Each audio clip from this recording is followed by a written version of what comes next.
if somebody, because they're the same color as you, could say a word. I'm not talking about call you that, We're talking about somebody, right? Because they're the same color as you, could say a word and it's okay. But because somebody who's a different color, who's not even in your area when they say it on our podcast or they say it wherever, and that could make you blow a gasket. You need help. That kind of attitude that we take towards men's murders, we can't do that with women. If you did that, you'd be castigated. Somebody would be like, hey, how you could make that assumption? The idea to me that you think a police commissioner could hold the keys to addressing this situation, it just shows me how simplistically people think. But see somebody do some shit on social media or say some shit on social media and they'll be like, boy, Gary go in and catch them, boy. Go see Gary go, hold him, go see him. A few moments later, people say, really look forward to that, man. So, because if you come back and tell me that people can't even sit down and eat inside it still, but it's still a safe zone. Like you're walking and by McDonald's, let mother. The views expressed in this podcast are simply the opinions of the guests and the hosts from their perspective.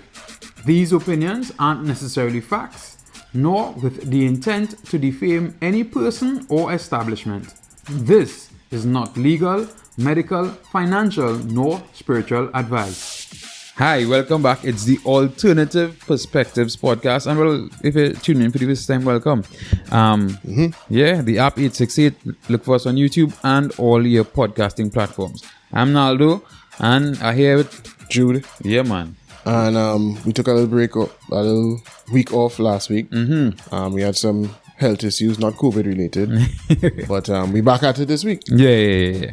Or trying to be. Yeah, trying to be. Yeah. While I could stay up. Right. As if you're back at it. You understand?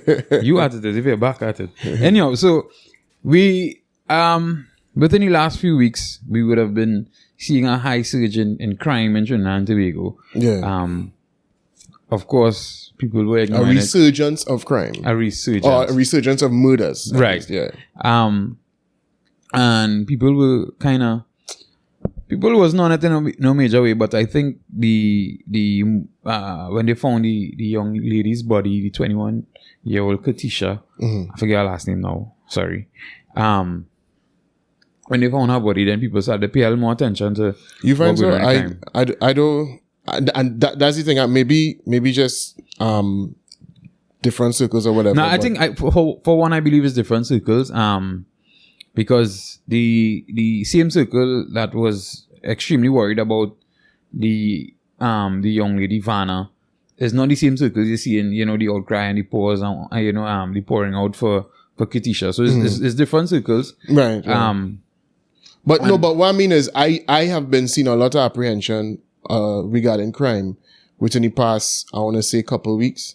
A lot of people I've spoken to, which is why I wanted to talk about it, because what I noticed is that it is now replacing COVID, right? If you read the dailies, COVID is a backstory again, right? And to put COVID off the front burner, you had to be serious, right? Now, to be fair, the whole narrative about COVID is changing, and we might get to that a little bit later. But apart from that, it has taken over the news in a way, and the news cycle in a way that I think is I noticed it, and then you start to hear people talking about it. You hear people worried about it.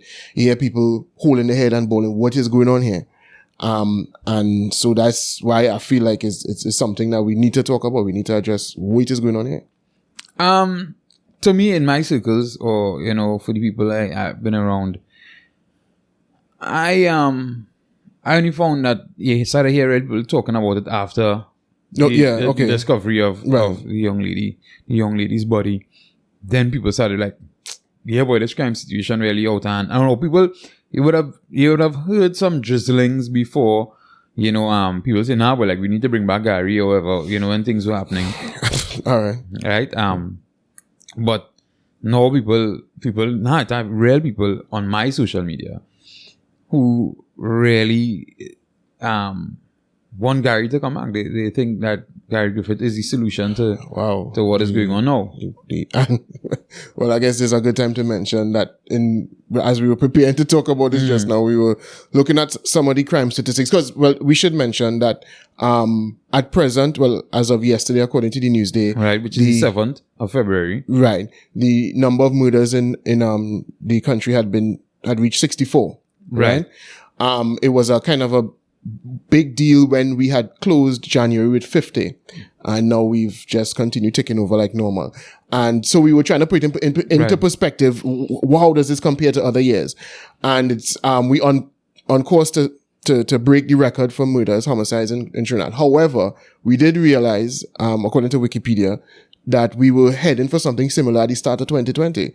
As at the February 13th, 2020, could you say we were heading, or we touched it? We basically did it. Well, what I mean is we would have probably broken the record had COVID-19 not intervened. Which is, right. So 2020, right, up to the 13th of February, you see, yes, 67 murders. Right. Well, so we were on course to have a very devastating 2020. It's funny to think of COVID saving lives, but COVID apparently did save at least some people from homicide. From homicide. No, obviously I don't mean, but I'm just saying when you think of it like that, it's kind of crazy to think, well, COVID actually did save some people's lives. And when you think about it, in 2020, it might have actually been that way, because we didn't have much COVID deaths in 2020 in comparison to murders. Right. We hadn't, the disease really started to take a toll on us when Delta got here and in 2021 into 2022. So in 2020, COVID did save some lives. Yeah, if COVID hadn't taken place, who knows, we might have had a much larger excess death rate in 2020. Right. Crazy to think of, eh? Just remember Gary Griffith was the commissioner of police then. Right. The thing is, and of course, as always, if Gary Griffith is interested in having this conversation or defending his point or his position, he's open. Listen, the doors are open. The idea to me that you think a police commissioner could hold the keys to addressing this situation, it just shows me how simplistically people think and how we really in kind of deep shit if that's what we think is gonna hold the key. You're just bringing a star boy, and a star boy he will be the Batman to our Gotham, and he will sort everything out. Here going on, it have plenty different angles to this for me, right?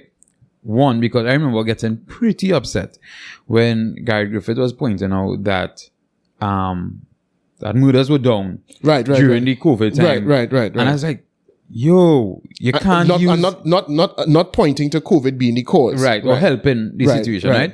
No, I think I probably posted it on social media though, because like yo, you can't watch it when the situation, when people not living like normal, it's not a living normal, right? People not moving as normal, people not moving about like. So I remember getting pretty upset about that. Because like, nah, dog, you're taking praise for something that you had nothing to do. You had nothing to do with. To do it, yeah.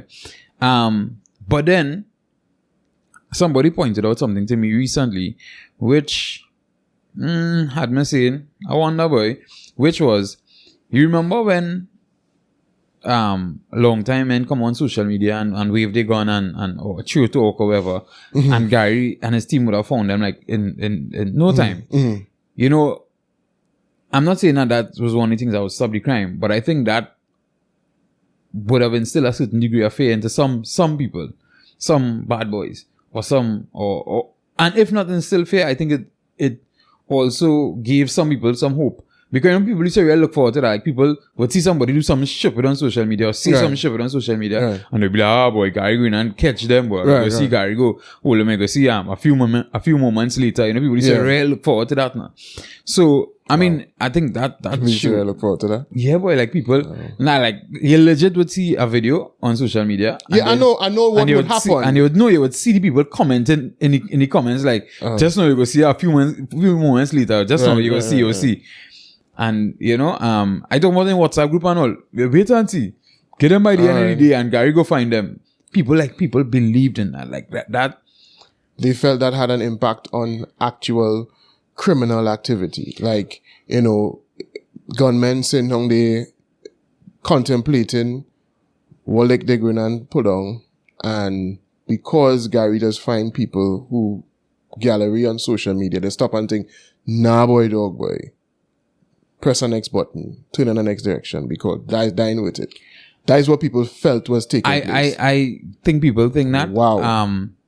I also think that, well, I've heard people say, and of course, I mean, I ain't no criminal, and I can't say I'm friends with any criminals, but I know people who say that some criminals feel better that Gary is not in charge. I don't know. I don't know about that. I can't say whether the people feel better or not. As I say, I don't know no criminal neither. I'm not a criminal.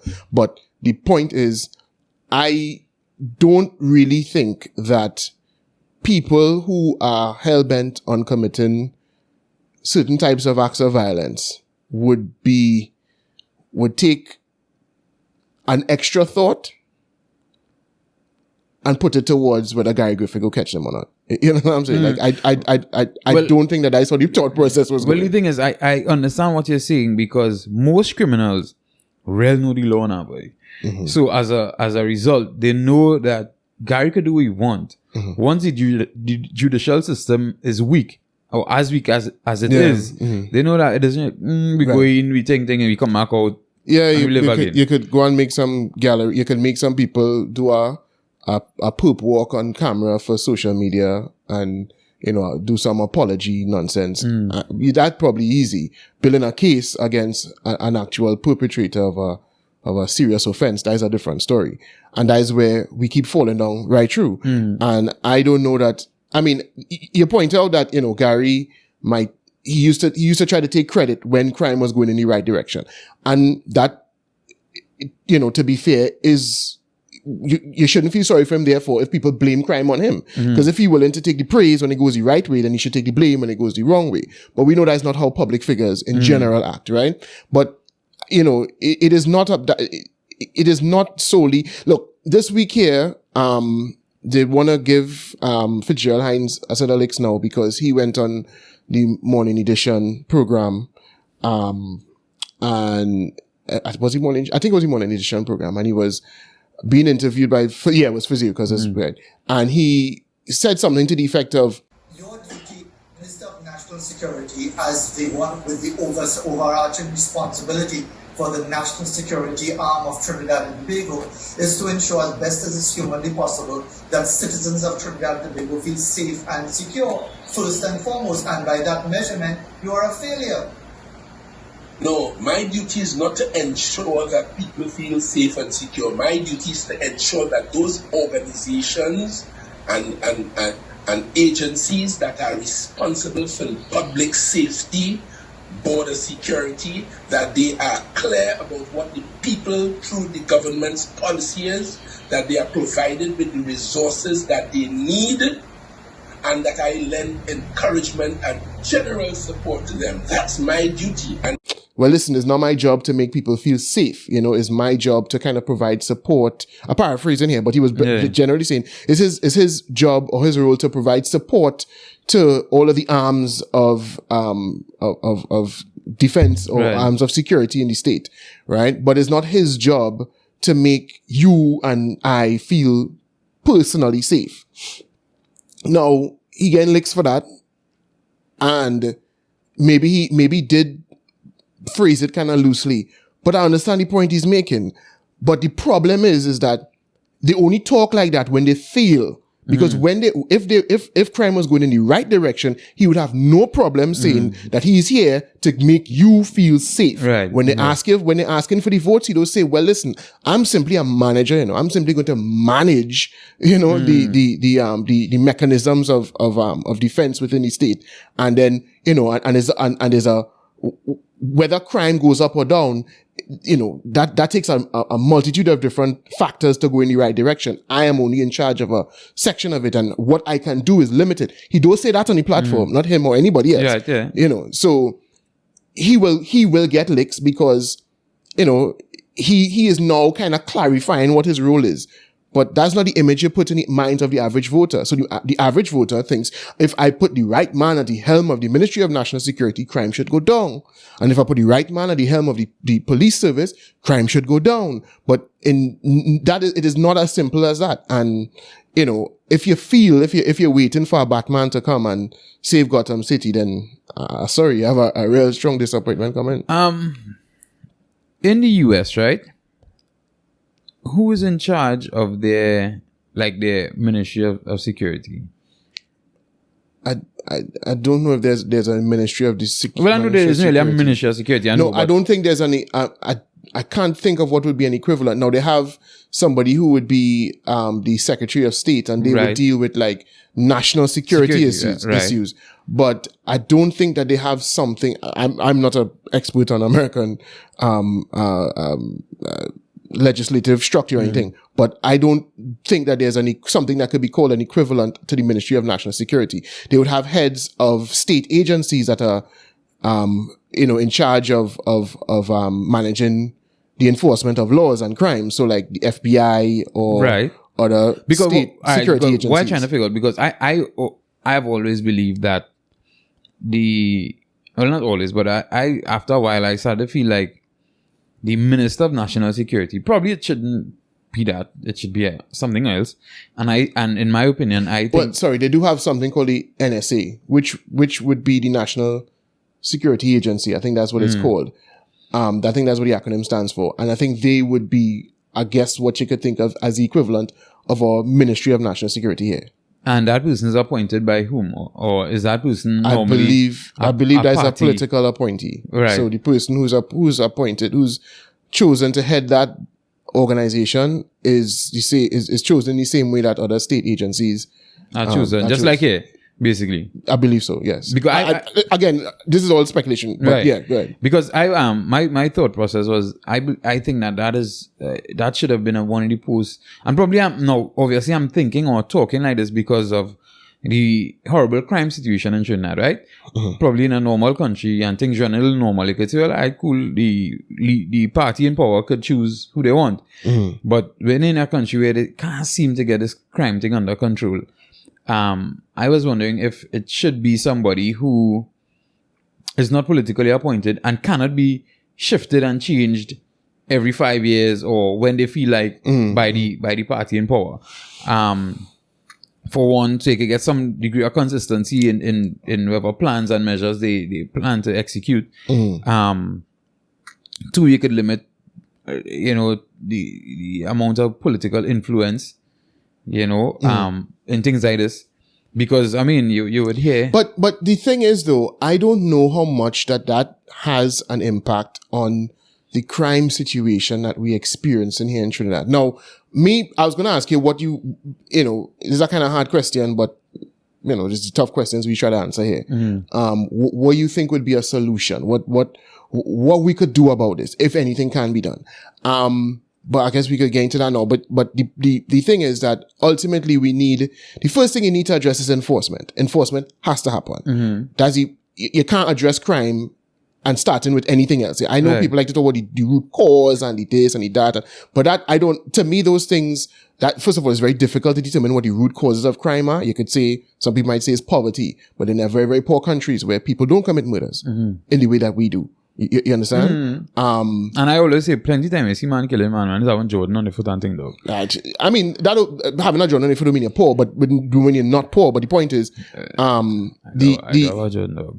Well, yeah, but you could afford a Jordan if you wanted to. You could have a Jordan if just like plenty of people. But the thing is, I prioritize. Right. But the point I'm making is that you having a Jordan if don't mean you're not poor. But the point I'm making is that there are places on planet Earth where there's a lot more poverty than we have here in Trinidad and Tobago, and the people seem to find a much more harmonious way to coexist. They don't have the same amount of either non-violent crime or violent crime that we seem to have here. So is poverty the root cause, or is it poverty along with other things? You understand? So, and that even if we could define the root causes, those things take years to address. Well, so all right. So I think everything needs to be employed, right? But I understand what you're saying. Obviously, at this point, because crime done going already. Yeah. You had to try and You need to stop start it, with enforcement. right? So you had to start with enforcement and then try to work backwards if you want to put it like that, right? Right. It's not like we having 6 murders a year and you decide, well, boy, let me try and see what causing this so we could stop people from murdering. At this point, and as I stop people, I mean, You can buck the trend. Yeah. You don't want it going down that slippery slope. Yeah. So let's put the long-term strategies in place so that, it doesn't get any worse. And in 15 years time, we probably go down to zero. Yeah. But at present, we need, and the thing is, to me, enforcement is necessary at any stage, right? You need to enforce the existing. It is not like if the laws don't exist. But so when you say enforcement, from which angle? And that's the problem. It has to be from all angles. So the detection rates need to improve. The judicial system, the management of cases throughout the judicial system needs to be improved. The management of resources allotted to the agencies, who are charged with the responsibility of enforcing laws, that should be better managed. So each person in that in that group has a part to play. So the commissioner has a part to play. The minister of national security has a part to play. The head of the judiciary have a part to play. The state solicitors and state attorneys, they have parts to play. But everybody's part must all come onto the same page and start moving in the right direction. And it's not going to be, you just put, a Cape Crusader in charge of the police. And well, I think the good part about that is that's what we are accustomed to. We are accustomed to the hero thing. And other than the hero thing, the marketing and the PR thing. We are accustomed to the PR. Because that's the thing, like we will, and I was saying that even when Gary Griffith was in charge, and some people said they felt safer, and I was like, it still have a significant amount of murders. And don't count the COVID time. Right. You understand what I'm saying? It still had a significant amount of murders. The drugs are still passing in and out, and people are still doing what they needed to do. Right? So I was like, but then again, most people felt safer. Right. Because of the optics. Right. The optics that he was creating. Right. And, is it a matter of once people feel safe, we okay? Well, that might suffice for some people, but the numbers speak differently. Well, clearly it doesn't for some, because even though we were seeing high numbers, even Jacob the other day, whoever his name is, the acting, playing, whoever he is, right? Yeah. He was saying that the numbers in that bad. Listen, at some point, this is where accountability has to take priority, right? And again, this is all part of the system running properly.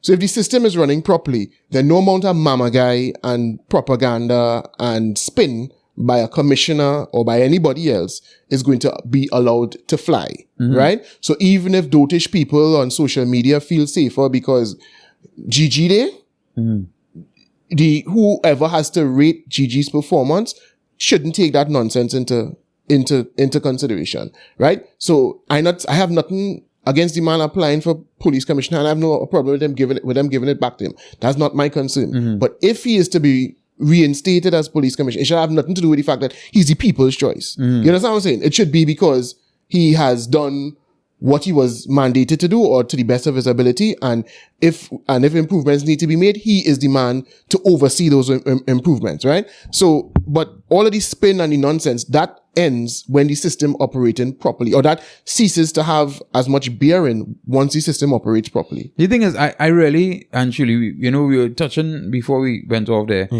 on what could be done, right? And I think this, obviously, this is how I feel. Probably somebody would cut this clip some years from now, like what they do in Joe Rogan now, and play it back and try to show them a face, but that's life. And I've always said that, I mean, this is how I feel now, and it don't necessarily have to be how I feel some years from now, right? But I feel Trinidad and Tobago, in terms of stopping crime or lessening crime, or let's say lessening crime significantly, I think we are a hopeless case. I think it could never happen. No. Hold on. Let me tell you why I think that. I think we are a very unique situation in terms of how small the country is, and the amount of corruption, and the amount of link, and the amount of... So, it's very difficult for you to start Because I think in order to limit a lot of the crime, you need to start cleaning up, even within the police service. You need to start cleaning up, and even some of these, okay, example, it is alleged, and there was a claim made that Andrea Barrett lost her life because of some documents she came across in the... Well, that might have had a part to play in... Right? Yeah. Right. That's what is claimed. Right. Yeah. That might have had a part to play. If it is so, you understand what I'm saying? The crime was within the... Yeah, but the thing is, there are lots of places across the world, not just nations, but cities like Medellin in Colombia. Now, Medellin is I think it has a population. It probably has a population larger than Trinidad, but not by. It's not like we're talking about a big country here. There's a city, and Medellin was once known as one of the crime capitals of probably the whole Western Hemisphere, much less Colombia. And from what I understand, the city has turned things around, and they would have had lots of corruption and lots of individuals who were on the take of gangs and so on. Cartels is the word I was looking for, right? But now they've turned things around. Listen, all it takes is for it to reach a crisis point, and for people to now it will probably have to get much worse before we get there. But I don't think any situation is irreversible. Now, would it be a paradise state where, we will go from how we live now to being Norway? Of course not. But you can address the situation. No, I agree. As you say, you can't say, that any situation or every situation is irreversible. I agree. Yeah. I think it could be reversed in other places. I just think it could be reversed here. But why not? We are a different breed of human. I think people here just do what they will. They do what they will yet. And that's the thing. And when it gets to a point, you see, that's the thing. When it reaches to a crisis point I'm trying to think now of what happened in Georgia. That is not the state of Georgia, the country Georgia, right? Another country that was beset with corruption, worse than here, much worse than here. People used to leave the house with bribe money in their pocket because they would encounter police along the way that you'll have to pay off and whatever. And I think Saakashvili is his name. I think so. He became the president there. And I try to remember what was the catalyst for the whole turnaround, because it's so long I would have heard about the story. But there was a point in time when people thought Georgia was irredeemable. It was. Right, but the thing is, right, is it that in somewhere like there, he being the president, and I don't know about the country, to be honest, but I know of the country. I don't know about the situation, and how the political thing runs, because there are some countries where their president seems to be them kind of executive presidents, or their presidents operate in a kind of way where, Dan, I come here and I call any shots and this is what happening and all that, changes, all that, fix this, all that, right? It has some situations like that, right? But we could have a prime minister here who could do that, but he will have to have the political will to do so. And the political will to do so will come from a situation that becomes... So you think before Saakashvili took over in Georgia, they didn't have presidents who came and were quite happy to just fall in line and take whatever money they could and let the corruption and the bubble run? But whatever it has happened there that made them say, hey, you see this? It done here. And he scrapped the whole police force. See, I don't care if we had to pay them off, if we had to sue them, scrap the whole police force. All right. So the thing is, if you want to reach that stage, I don't think we'll reach that stage in my lifetime. I think we could, and I think we could reach. I think if things continue going the way that they're going now, I think we could reach a stage where people lose the will to put up with the bullshit. No, I'm not saying that who they choose to clean up essentially would be necessarily somebody I would choose, but there would come a point in time when somebody would have the will to, if it continues going the way. But the thing is, it doesn't even have to reach that stage, because simple, for instance, and this is what I meant by enforcement. When the situation that we experiencing with migrants in this country, and we'll talk about the migrant thing just now, right? This could probably be a good segue. The situation with the migrants that we experience in this country. Now there have been situations where people would have been taken in under humanitarian grounds or whatever, right? But a lot of people have snuck in, right? And they snuck in because there's been lax enforcement of the border laws. Now, what do you think happens when you allow thousands of individuals coming from a country where they're fleeing economic ruin. Many of them come in with limited resources. They don't have the tools that I don't want to say other migrants, but some migrants might have to acclimate. So they're not coming from Grenada, St. Vincent, Barbados, where they all speak the language and they could Jamaica, integrate, right? They could integrate easily, right? What do you think happens when they come to the shores here? Now, obviously people don't hear what I'm saying and try to turn into I'm saying all Venezuelans are criminals. That's not what I'm saying. But what I'm saying is when people come here illegally in droves and they don't have, as I say, the tools to integrate easily. They can't find jobs easily because, as I say, they don't speak the language. Most of them don't have legitimate connections in Trinidad. I want to say legitimate, like how you might, if you go to England, if you get through to migrate to England, you might have a cousin in England who will put you up in a home. Or, you know what I'm saying? Some of them might have those connections here, but they ain't the kinds of people they should be connecting with. You know what I mean? What do you think happens? Don't you think that can obviously lead to us experiencing even greater problems with crime here? Not to say crime didn't exist before them, but I'm saying simply by addressing the border situation, we could have been preventing ourselves from getting into some of the issues we're getting into. So the thing is, I would agree. Up to today, I still don't know how to feel about the illegal immigrants. But what I could tell you is, fixing the border situation, I definitely could say it would have kept out a significant amount of illegal firearms and drugs, right?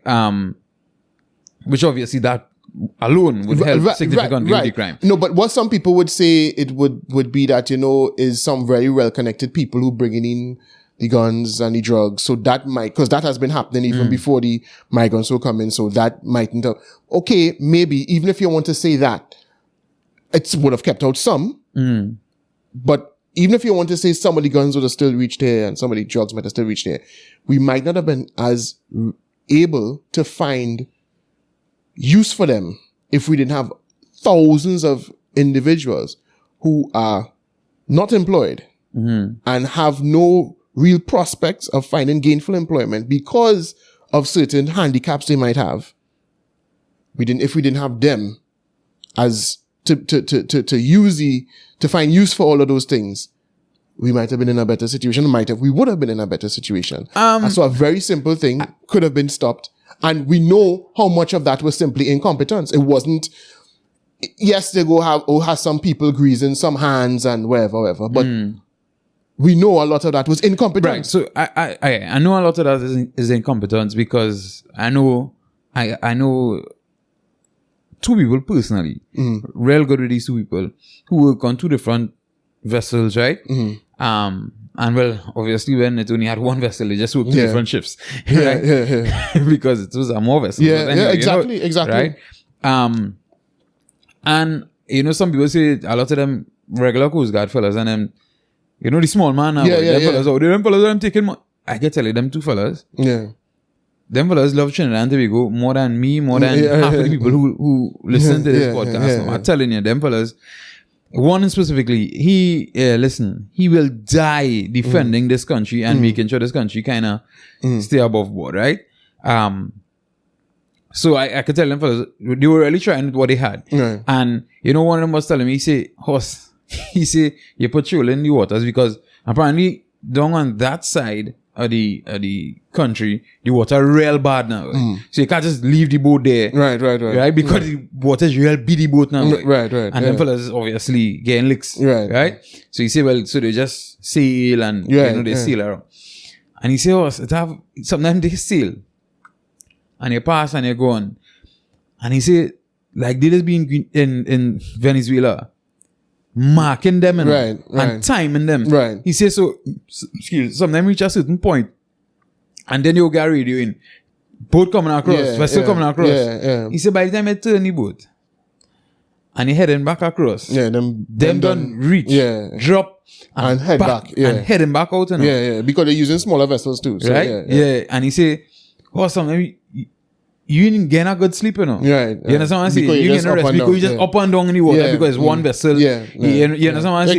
Exactly. You see, and they just realize, oh, they were going on holiday, and they just time in and doing the thing easily.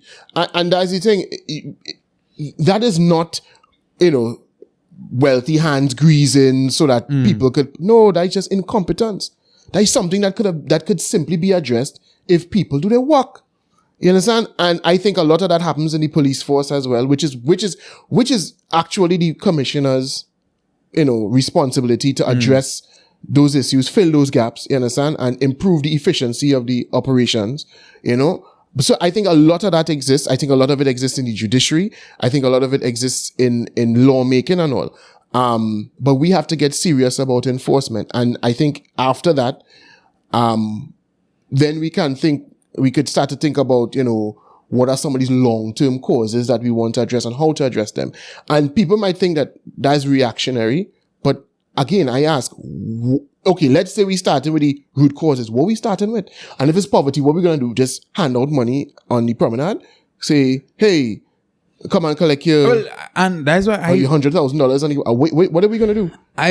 I mean, I don't think that doesn't work economically, by the way. Right, for some people, because there are some silly people who think that should be done. That would work, right? But yeah, the liberals, the left. I just think it's retarded people too, who just don't know how money works. So they think if you do that will solve the problem. I agree, and I understand what you're saying pertaining to that. And we spoke about this on another podcast. If you give these people the money and not teach them how to use it, right? Yeah. I mean, and if these people have criminal thoughts, they'll just take the money to support criminal activity. Right, exactly. And if what we need to do is if the root causes can't really be addressed by the state, that's my belief, right? I think communities need to address the situations. Families people need to learn how to sort themselves out. You can't sort them out for them. You understand? Right. Ultimately. So, and all right. So, as you talk about the community, and I just want to track back a little bit. So, we're talking about the situation with Katisha, right? Yeah. And Kitisha, and they were saying that a lot of people were like outraged because they were saying that the villagers in the area, in the Aripo area, said that they heard some screaming, or whatever the case may be. And, and they do nothing. But, and this is what I was talking about, one, with corruption, and two things that's real bad. Because one, people real afraid to call the police because they're afraid that the police say, well, is Jude call and say they hear some screaming, right? And not just that, have any of them ever gone up Aripo? If you hear screaming in the forest, what are you gonna do? Right. So they think it's like Maloney or Lakota. You hear screaming, just open your door and you walk out. No, these houses are dispersed across a large area, and they might hear screaming, but they hear screaming down the precipice. And the thing is, you know which part of the forest they hear screaming. Papa boy, they're going and look for, they're going to hunt for men in the bush. The next thing is, okay, so let me just say, you are brave enough in a situation, let's just say, even if it's Maloney, Lockett, or anyone in these areas, you're brave enough to hear something. Yeah, you gonna intervene? Dog, people, a normal person is afraid about it. Yeah. And the thing is because nearly everybody, or that's how you feel sometimes, that anybody could have a gun, or anybody could do you harm. Right, You have to be better than that person. And most of them, if you're better than that person, you kind of involved in something too, so you want to get involved in that. You understand what I'm saying? You want to stay out of any situation that could lead to problems for you, right? And that's likely to lead to problems. Trying to investigate what's causing screaming in the middle of the night. So people and everybody, well, obviously because we live in a time where everybody obviously want to point fingers, right? Yeah. And I mean, I could understand why people would feel hurt in this situation too. But the thing is, I think there's very little on that night that the people who are around could have done. One, to protect their own lives, and two, is a very weird place and situation. Right? Now people are saying they should have had more patrols in the area. And I'm like, okay, so the last time they had a situation, and this was almost a year ago, 11 months ago or so. If the police was patrolling that area every night. Yeah. After 3 months, there's nothing going on. They're gonna stop. Let me be real. And the thing is, as I say, we being real, right? Not what is ideal. Every night for 3 months you're passing and nothing going on, nothing fishy, nothing on or whatever, right? You're gonna say, all right, so it look like we could ease up here. And you know, it's the funny thing, if something is happening very close, a little lower down or somewhere wrong, and you see where the police was, and you say, well, we were controlling. On the road, do you know how long that road is? Yeah. So even if I mean, they might have, the police might know the points that some of the hunters just enter, like the easiest places to park a car and go down. So maybe they could know those areas in particular and know the easiest entrances to the forest.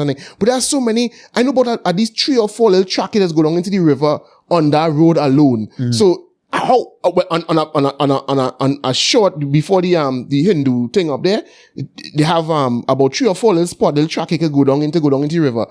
How the police go man all of them? Right.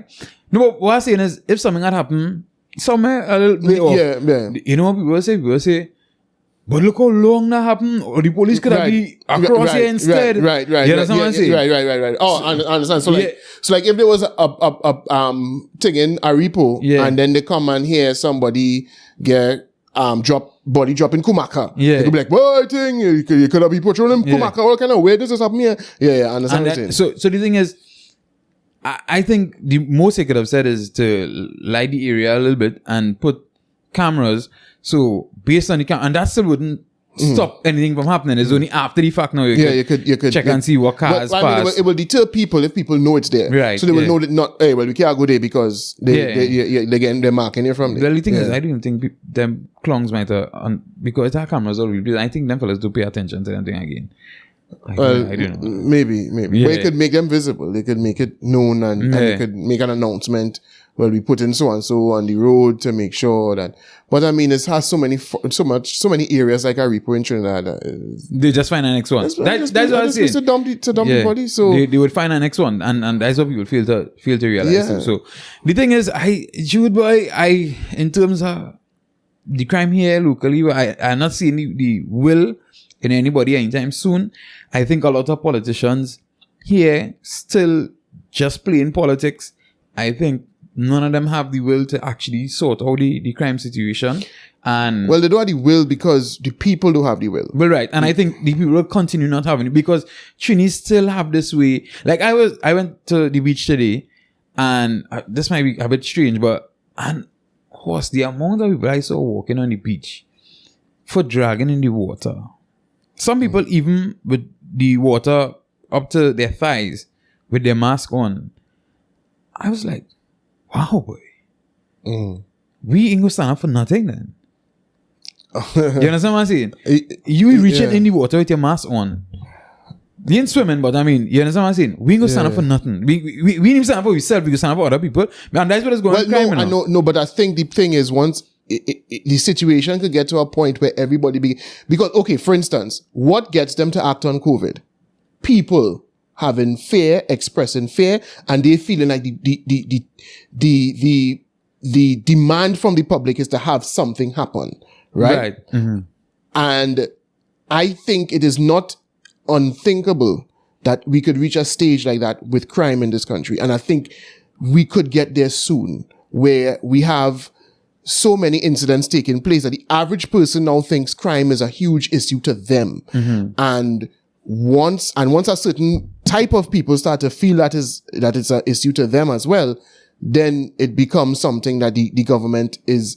And as I say, I'm not saying we go turn into Norway or the Netherlands and crime will be a thing of the past and we'll turn into this nice, wonderful country where everybody has respect for each other. And, we don't really need a police force because people just do the right thing. No. I'm not saying that. But I'm saying we could get this situation under I don't want to say under control, but we could seriously bring this to a more manageable level if people just had the will to do so. I think it will also take important a lot of people in these positions. So I think, as I say, in the country of Georgia, how they had to dismantle police service, I think some of that will have to happen here. Yeah, I think something that could happen would probably be part of it too, where people say, listen, I don't care if they fight me in the court, I don't care if we had to pay them off, I don't care what we do, but I want them out of these positions. You understand? Because there is no redeeming them.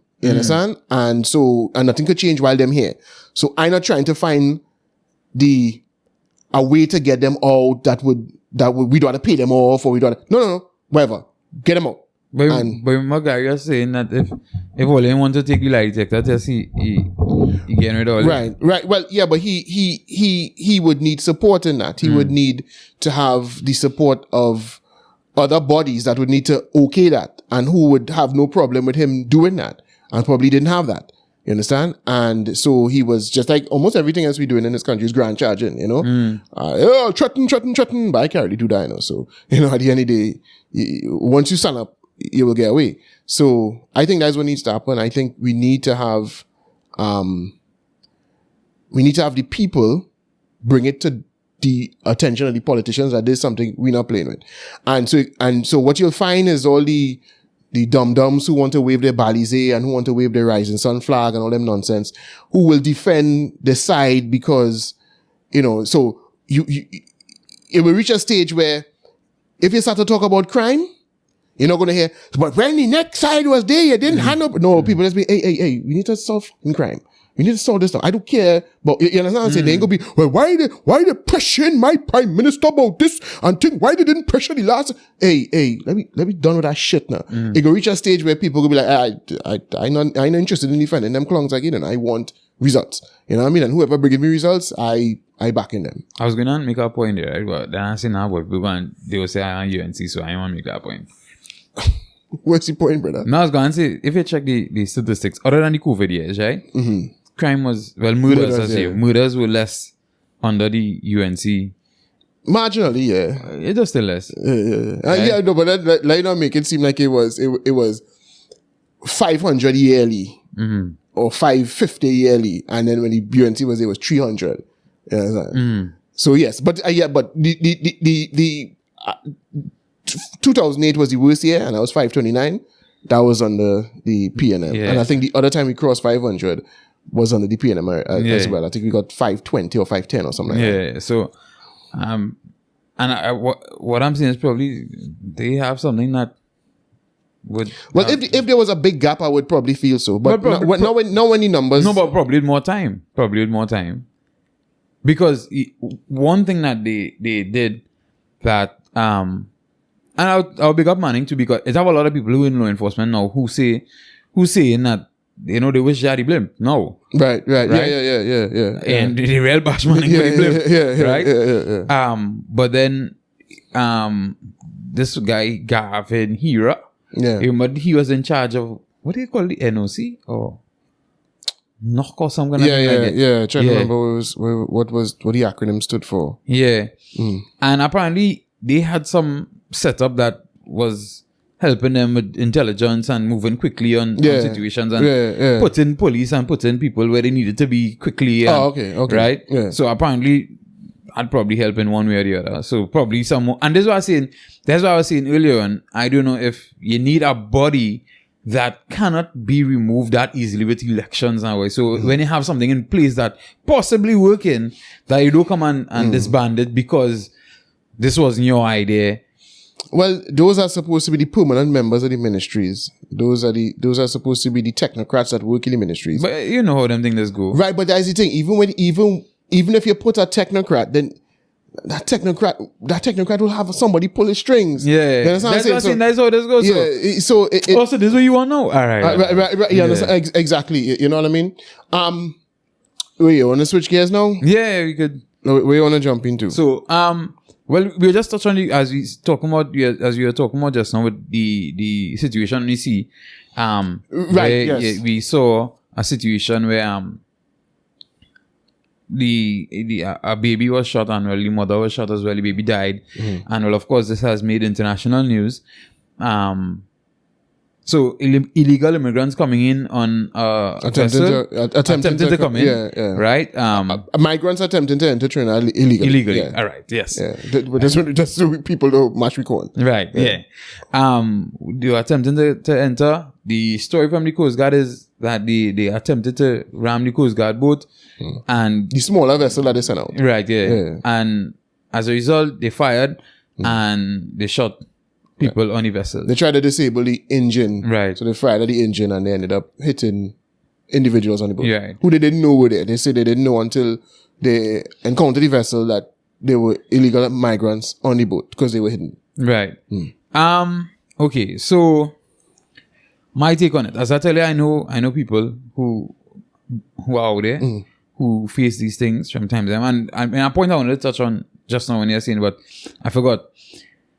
In terms of these guys and them boarding these vessels, this is what they told me. The ones I've spoken to, they have never found. Well, the ones that bring in people, they have never found like guns and drugs on it, right? They have only found people, right?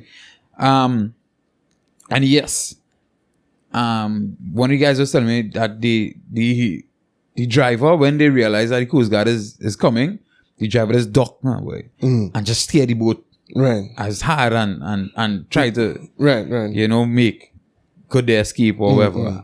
And that sometimes causes some problems. He did tell me a time before, I think it was last year, where they did hit one of their vessels, because that is when they had the vessels leaving from Cedros, I believe it was. They had two smaller vessels in Cedros, and they were on the bigger vessel, and they have a smaller vessel on their vessel, and they had the bigger vessel shun out their small vessel, and so they decided that okay, they're going to break from them, and then the Cedros team came out and they hit the Cedros vessel hard, so hard that it actually damaged our vessel and theirs.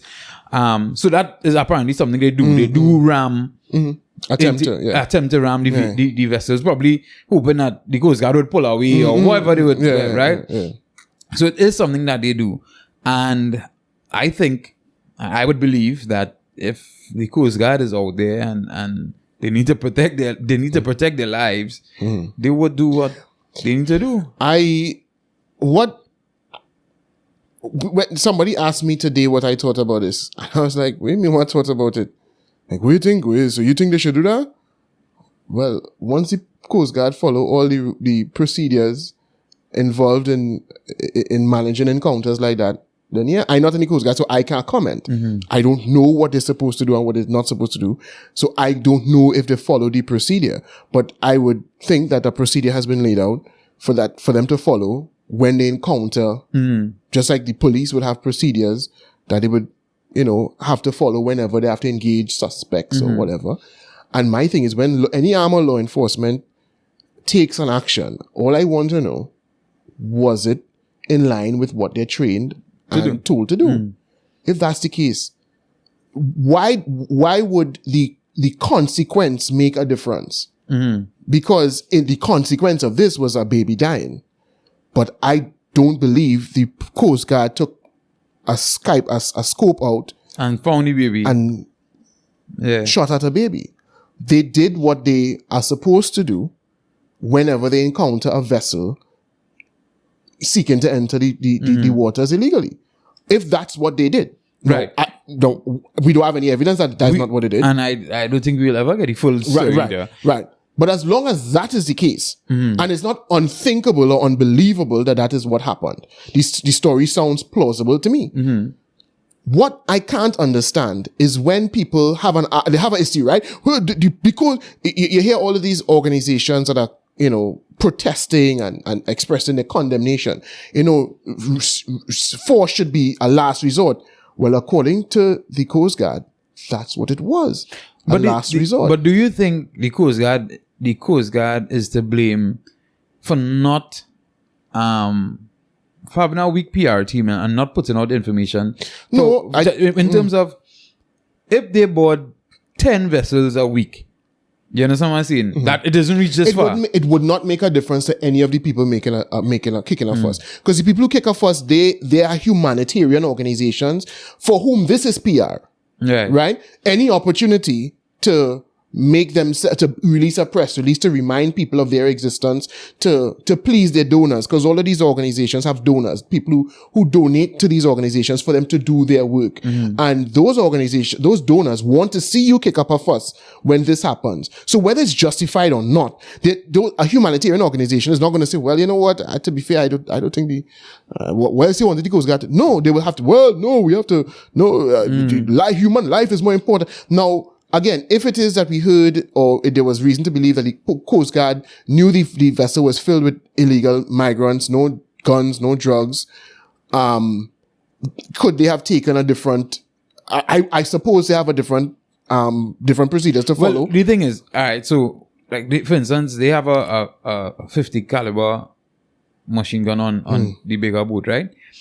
And obviously, that is a real exciting gun to bust. And you know, those guys tell me, when it comes to boats coming in and people trying to get away, they just still real hesitate to use that. You understand what I see? Yeah, because that will rip up a small vessel. That will rip up. Yeah, that'll rip up a small vessel apart. And they say that they real hesitate to reach that far now, boy. You understand what I'm saying? And them fellas will tell you too. Many night, Jude, they say the night out in the sea. If you do have a full moon, you stick your hand out in front of you. You cannot see it. Yeah. You had to tell me that I travel and you see in the night. That's what I know. Yeah, they say you cannot see it. Yeah. So a lot of people also don't understand the level of risk they are, because just when you stop a vessel, right?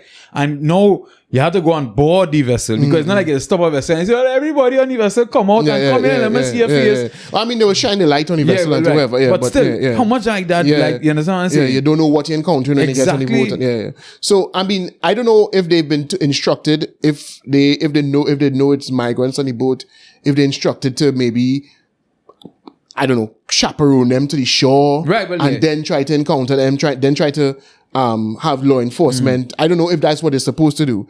But again, in this instance, according to the Coast Guard, they have said that they were unaware that there were migrants on the boat, and even when they boarded the boat, the migrants were hidden, right? So they didn't know that they were firing at a boat carrying illegal immigrants. They thought they were firing at a boat probably carrying drugs.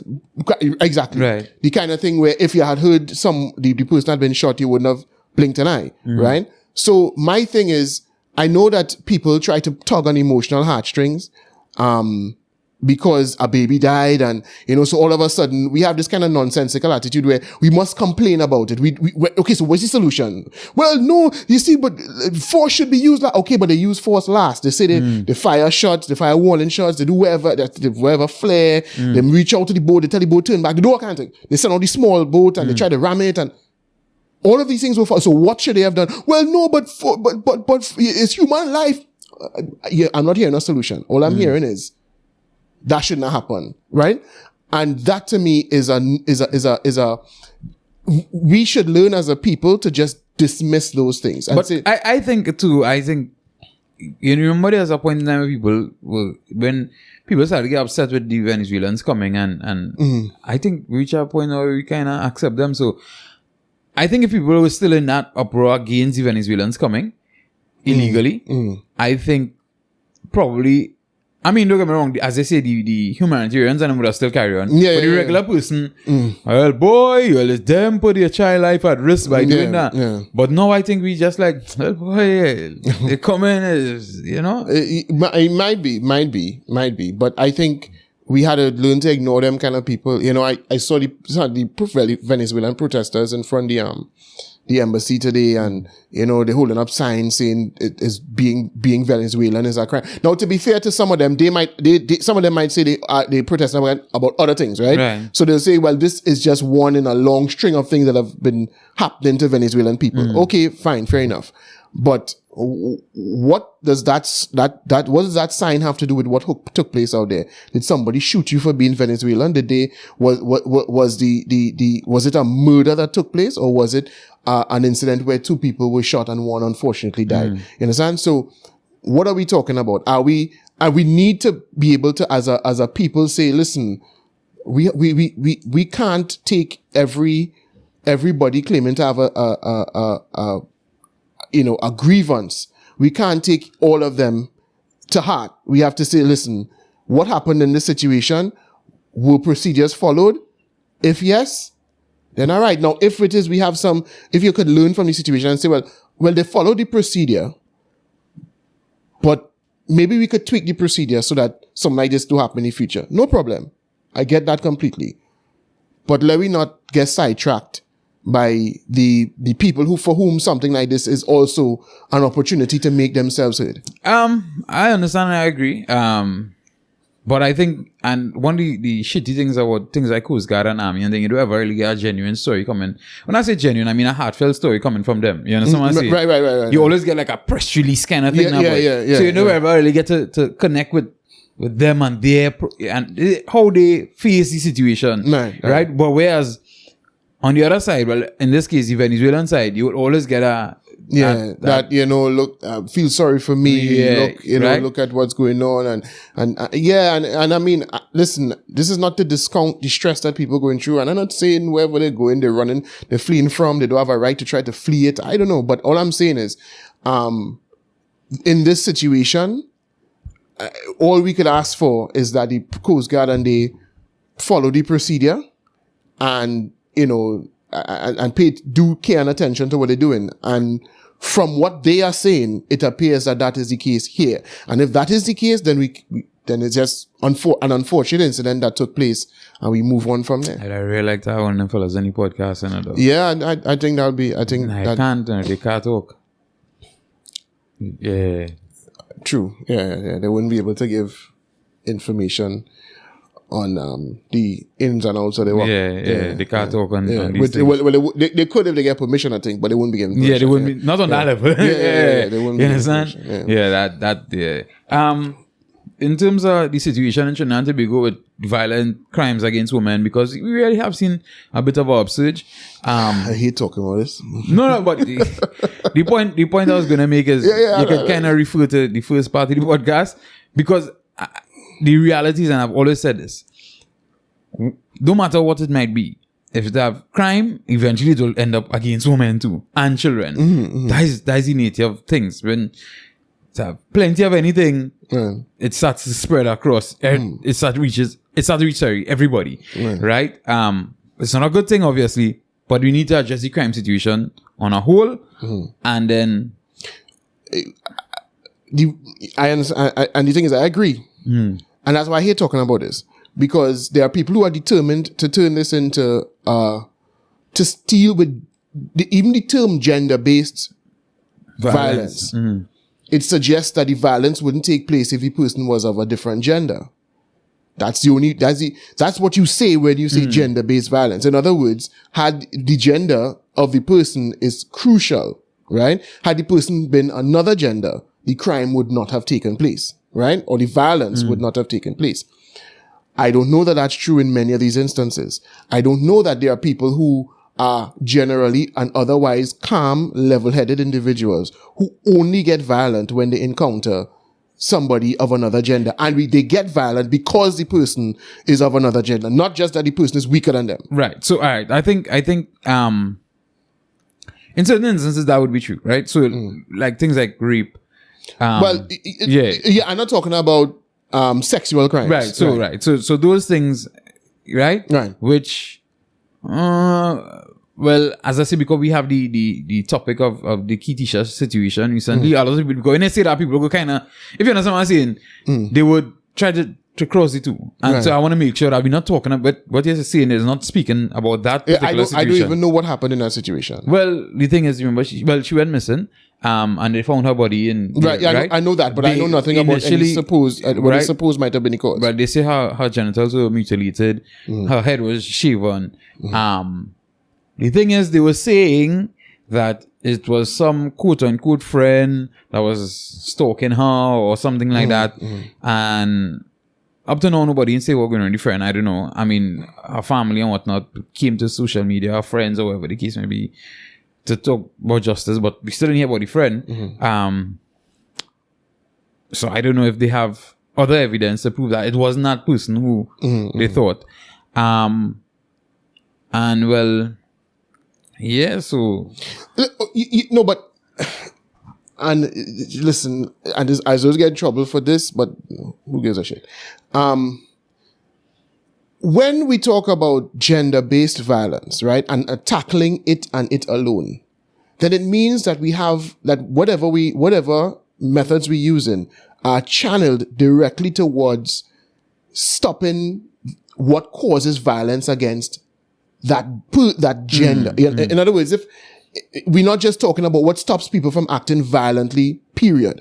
What stops people from from becoming, mentally ill or violent or dangerously mentally ill. You know what I mean? We're not talking about that. We're talking about, okay, it is specific to why do people. So in other words, if you committed that act, would you have committed that act if the person, or a similar act, if the person was not of that gender and was not weaker than you? In other words, I'm trying to skirt around the issue here, but I'll just come out plain and simple. Most crime of that nature happens because the person who is the aggressor has the opportunity to aggress against somebody that is they believe to be weaker than them. It is not likely that that person would not display the same type of behavior if forced to against a weaker man or a child. Most wife beaters are children abusers too. Why? Because it's a dominance thing. And in their mind, this particular individual is weaker than them. Now you could say, well, maybe that is the case because they perceive women to be weaker than them. Okay, then how do we address that? Right? Because if for that to be addressed, it will more be us working on the women than the men. Because if we empower women and we make women present themselves as not victims to these individuals, then that is immediately going to bridge the divide. I disagree with that, no way. But then how else would we address it if that's the case? I think we have a lot of damaged men who have a certain degree of resentment towards women for, I guess, some of the things they went through in life. Whether it be not being heard, whether it be being mistreated, even far back as parental trauma, coming from their mother, their auntie, or whatever the case may be, bigger sister. And they're unable to control their emotions, sometimes in some situations, like, so, especially with domestic violence situations, right? And probably even some rape situations. And I think you are talking about specific situations that individuals go through, right? How do we address that? Well, this is why I think a lot of work needs to be done on men, or I don't want to say on men, but I think, and because I am not one of the people who like to blame men for what's happening. You understand what I'm saying? I get where you're going. Right? But I do think that there are some damaged men out here who commit these crimes, and I think that damage comes from how society treats men. Some men, well, obviously, could like water off dog back for them and be okay men and function within society. Some don't. Some turn into those kind of people. And okay, what do you think that there are a great deal of people who are walking around there damaged and take it out only on women, or are much more likely to take it out on women than men? Now, I'm not saying there aren't individuals. I mean, do you think that is if it's a majority?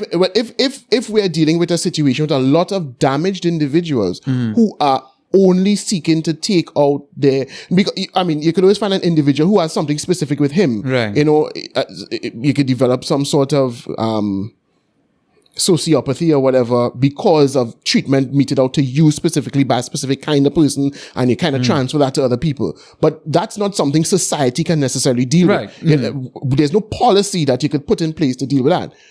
But I'm talking about on a general level, like what we see happening out there. You think there's a large number of men who are damaged and seeking to take or more likely to take out their anger on women and women alone. Yeah, boy. All right. Well, I mean, I haven't conducted a scientific poll, so I don't know. Yeah, I don't believe it, but if you think that's a situation. Yeah, boy. I feel so. Based on some people I know, and then you hear about a situation and how they respond to the situation, and how they react in the situation towards a woman or whatever the case may be. I'd be like, and then you look back in their situation, how they live, how they grow, some things they went through in life, you'd be like, and they are out there seeking to exact revenge on women. No, I wouldn't say that. I wouldn't say that they're out there seeking to do it, but when they have a lot of difficulty dealing with negative emotions when it comes to women. But they're okay dealing with it when it comes to men? Yeah. And those are people you think would likely to become violent. Yeah. Or could become violent. Yeah. I don't know if they reach as far as killing a woman, but then again, if they could become violent, then. All right. Well, I mean, I don't personally, I don't believe that. Mm-hmm. But I'm not saying you're wrong. If you understand what I'm saying, because your opinion is no more valid. Understand me? It's not like I went around scientifically studying people. I just get the impression that what we have is a society where violence as a solution has been kind of co-signed by too many people. Right. Because when I think about it, I think that we have not become a more misogynistic society over time. Right. Right? If anything, we would have improved. Yeah, at most, you could argue we have not improved, but I don't think we could say 50 years ago we had a situation where we had much more respect for women and men had much more, a much greater ability to handle women being in dominant positions or anything. But no, it's different. If anything, we've gotten better in that way. But crimes against women have not. But crime in general has gotten worse. Right. So the thing is, I agree with what you're saying, right? And this is what I don't think is a matter of, because the way people is push it, as I say, people is push it as if it have men out here just want to be violent towards women. I don't think it's a matter of that. I think it's men who are unable to control their emotions. Right. And probably, because as I say, the weaker person might be a woman, so or they perceive the weaker person to be a woman. Yes, right. But and when you say weaker, we're talking more physically weaker, right? Yeah. Well, some of them might even feel mentally weaker. Right. Yeah. So the thing is, a man get them vexed, they might get vexed and walk off. Right. But if they have an issue with their person, right, exactly, they will quicker reach to fisticuffs. Right. Or violence in general, because they perceive that person as weaker. Right. And that's why they tend to behave the same way with children. They tend to be abusers of everybody in the home, not just the mommy. And it's because what they have is all sorts of things going on in their head. And when I say the work shouldn't be done on men, I'm not saying that men have no work to do, you know. But what I'm saying is, if it is what we have is a situation where women are being victimized because they are perceived as being as weaker by men, well then what we should be doing a lot more of is focusing on women, not presenting them, because we can't have the conversation that men need to stop watching women as weaker than them, but then constantly speak about women as if they're vulnerable. In fact, the Attorney General referred to women as vulnerable the other day. And my thing was, wait, I thought we were trying to do away with that. I thought what the new world order was, women are just as strong, just as, forward, just as, so why aren't we taking this from the perception, from the angle of, listen, you commit crimes against anybody, we will hunt you down, arrest you, and make you feel the firm arm of the law. And when it comes to women are not overwhelmingly the majority of victims when it comes to violent crime in general, and as far as I'm aware, murder as well. So men are more make up the larger portion of victims. So to describe women in this way as if they are a group that is there to be preyed upon by men, I think all you do is reinforce the idea that women need protection. Right. You understand? And specific protection. But I mean... as if they're children. But that's what is asked for in situations like this. Now, let me give you... But we can't have the double standard. That's the problem. But let me give you a different angle, though. And I mean, we're running dread on time. But anyhow, it's probably just two more things. But last one might be long. But anyhow. Now, can we say that most... like when they hear plenty of them fellas get gunned down, you would hear they were known to the police, you would hear that they had some sort of gang affiliation, you would hear all these different stories, right? This person had so much and so much charges and whatever, right? But if you were to minus those cases, right, and just look at these situations where it was a random altercation and it ended in the death of the person. Mm-hmm. Don't you think, I mean, obviously we're not checking the statistics as we speak in here now. But do you think then the ratio would look much closer in terms of women being Well, yeah, I mean, murdered? if it took away gang-related murders, then the ratio would obviously be closer because more men are murdered in gang-related events. Well, right. So, but no, that's why, and is that why that touches? Because it's very easy when it might be wrong to some extent, when you're watching news and you see a fellow with his head plat up so, and whatever, he get gunned down, and the pants was down by below the bottom, and it's well, No, I know where you're going with this, but there's a 15-year-old boy who died this weekend, right? We've had situations where young fellas were killed, and we don't know, and there hasn't been, the schoolboy who burnt to death in Pashi Street a few years ago. When they shoot up the car. Right. Where they couldn't tie the youth men to the actual gang. There wasn't any evidence that they were the shooters or they were involved in anything like that. But there was still no uproar. There was still, and that was a minor. There was a 15-year-old killed this week. 15-year-old. As far as I could tell, he just happened to be in the wrong place at the wrong time. Right, but the thing is, watch how they put out that story. Well, one of the places, I can't remember which article I saw, right? But I remember the story and opening the story, and the first picture you saw was a fella with real big gold, a big slave band, right? And in Trinidad and Tobago, a lot of the time we tend to tie the big gold and big slave band to nefarious activity. I hear what you're saying, but as we're saying, now we're dealing with public perception, eh? Right. You understand what I'm saying? Yeah. So public perception, 15-year-old kill amongst 3 others, and they put the picture of this person.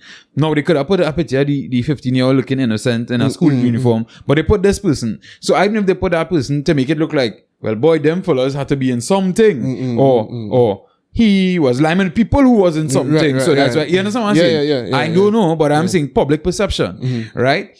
And so you're thinking about the normal person, the average person who just get up and go to work and they're not involved with them, they don't really deal up. So when they see things like that, they be like, well, the reason that happens is because of them and their thing.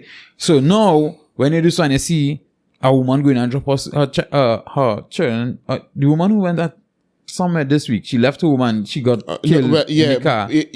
But that I mean, we don't know the story. We still don't know the story. But there hasn't been the same outcry regarding that one. Right. Because I think that one looked a little bit different. Right. So, no, but what I'm saying, I think some women... she was by herself. She had just left the house and they flagged on the car and shot her and killed her. Yeah. So, then you come and you get the situation with Katisha, because I think these things, a lot of people start to think like, that could have been Mina, boy. And I think that is where the outcry comes. What it is that we view women in the same way that we view children. We view them as vulnerable and worthy of protection. And that's why we feel it in the same way we feel it when a child dies.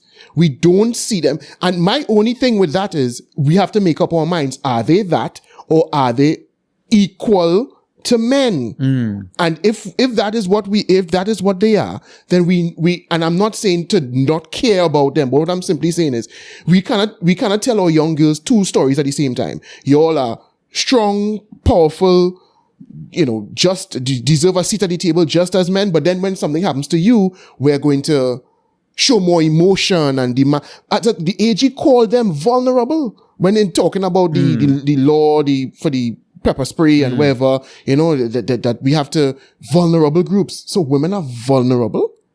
So what is it?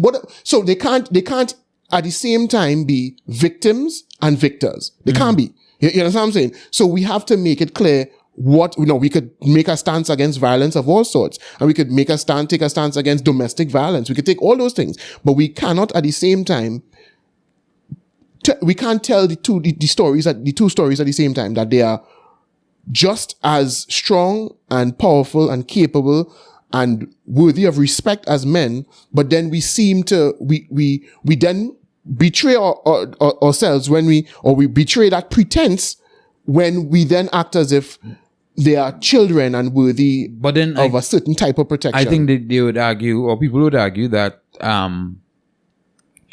they could be as strong mentally, as strong financially, but because of their physical makeup, they're just not strong. They're not strong physically. So that is why men need to protect them physically. Well, listen, I have no problem with telling men they need to protect women, and I would urge any man to protect any woman that they feel they need to protect. In other words, your friend, your family, friend, anybody. I have no problem with that.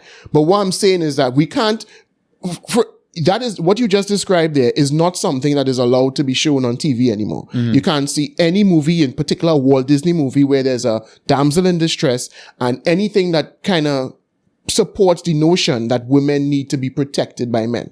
Right? Because it has been decided that is something, that idea, the perpetuation of that idea is what has led to men feeling that they have dominion over women. So we're cutting that out. No problem. Just let me know what the rules are and I'll play by the rules. So that's the rules, no issue. But then we can't at the same time, while we're saying that, act as if we could see a fight on video between two men and be like, well, that man get beat up and laugh. But if we see a man swing a fist behind a woman, all of a sudden that's a crime against humanity. What is it? Is it that they are on equal standing and therefore we treat all situations the same? Now, we generally have a distaste for violence, right? We don't encourage violence in general, but we don't have a public outcry and a protest for every man that's murdered, every innocent man that's murdered, or supposedly innocent man that's murdered, right? There are several, yes, we have gang-related murders, but there are several, just the other day, colleague of mine's brother, Rahman, the guy who owned the pharmacy in Pittsburgh, was shot and killed. Family man. In Pity Valley? Yeah, in Pity Valley, yeah.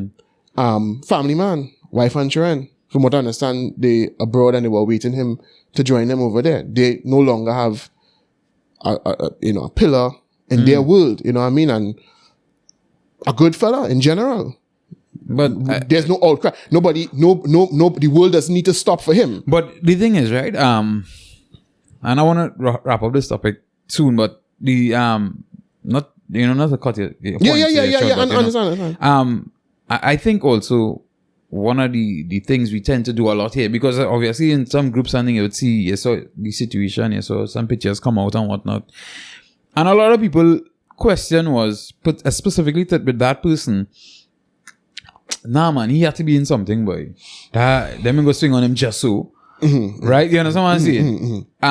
And is it that once men get murdered, we think they had to be in something? And all of that is part of my point. That is something that we cannot, that kind of attitude that we take towards men's murders, we can't do that with women. If you did that, you would be castigated. Somebody would be like, hey, how you could make that assumption? You understand? If you hear of a woman getting raped and you say out loud or even in your mind, once people know that you think about it, well, what she was really doing there. Would that be acceptable? Would that be something that we as a society say is okay? No, we don't. We say, no, can't do that. You have to treat every individual as far as you could tell. No, and more than whether he was in something or not. The point is, that was an individual who was a father to somebody and a husband to somebody and who's now gone. Right?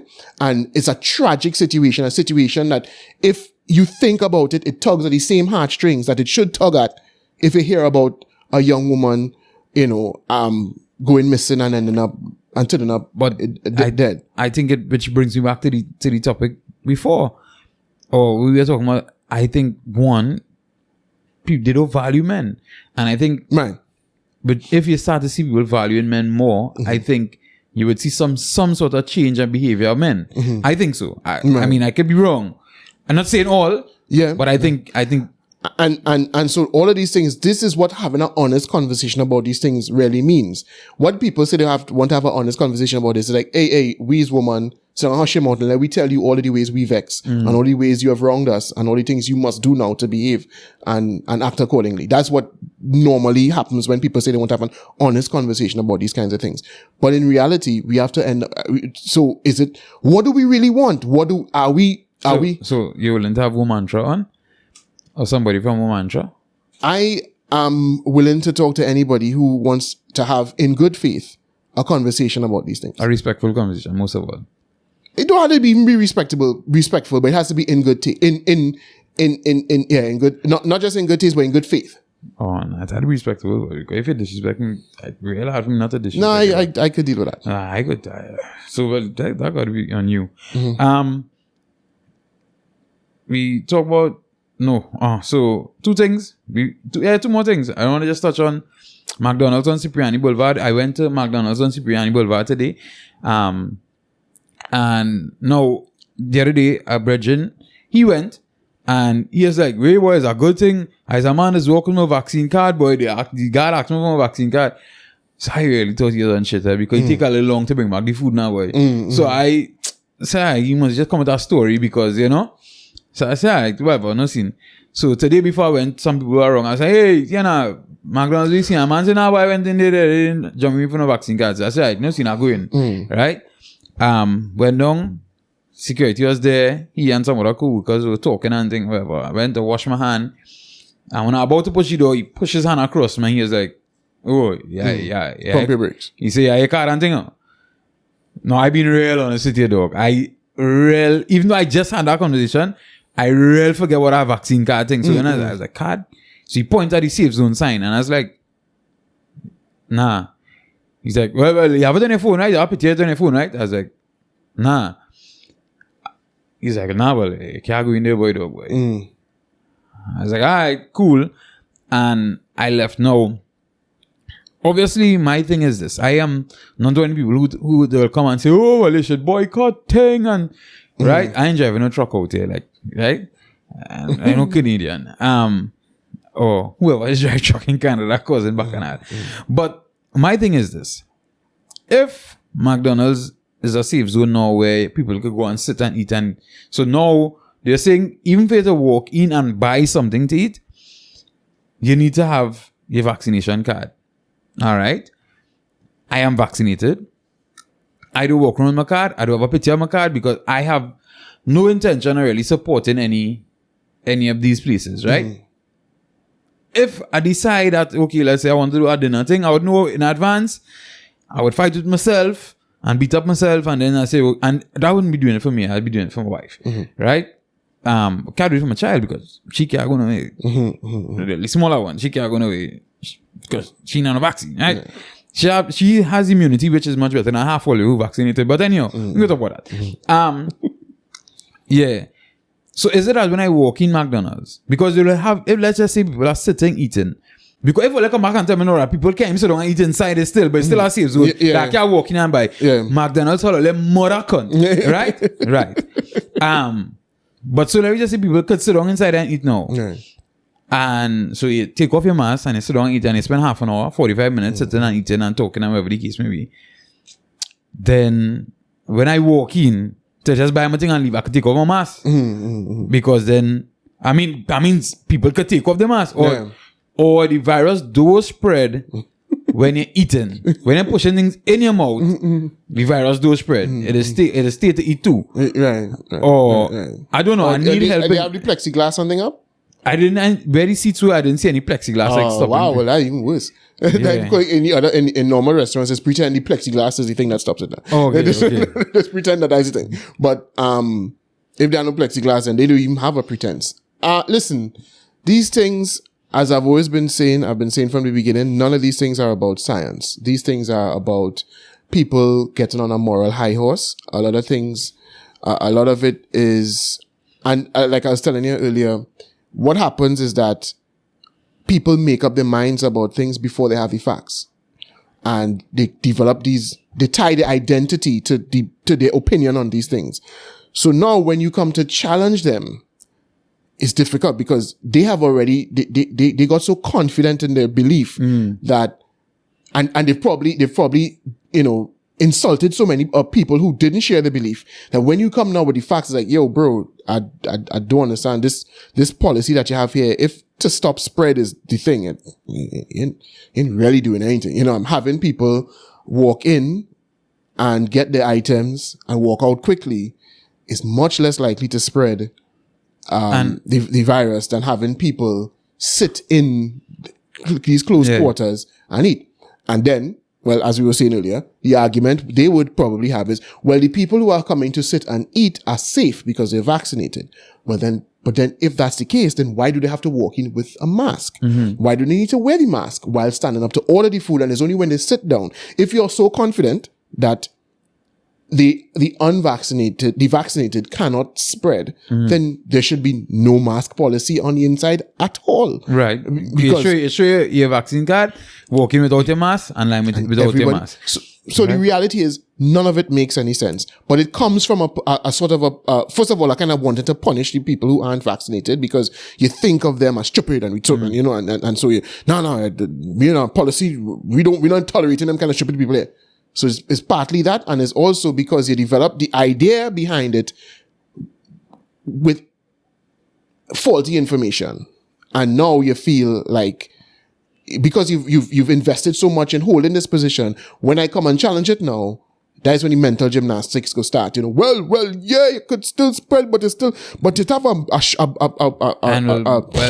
and here's the hard part about that. But obviously, nobody in that branch which I'd have that conversation. No, right? not them. They didn't set the policy. Yeah. So, and unfortunately, we will not get to have this conversation with the person who set the policy. With the retards who set the policy. Yeah. Because then we could have a conversation. Because I could guarantee it wasn't always like that since the safe zone thing start.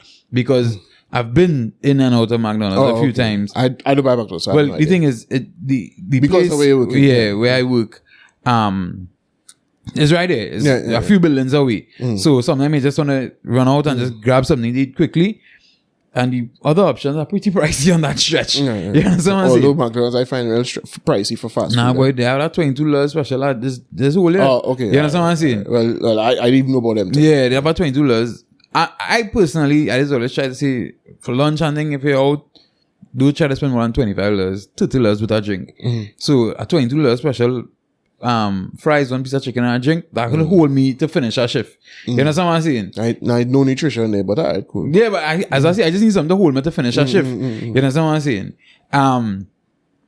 Anyhow, so I know there was no always like that, but then even if you want to talk about Omicron, if Omicron is the dominant variant in Trinidad, if you're trying to say Omicron is the reason for it now, well, right. If that's what you're saying, we're getting extra precautious now because of Omicron. But then Omicron is proven to be vaccine evasive. It's evading the vaccines. Immune evasive. Yeah. Immune evasive, right?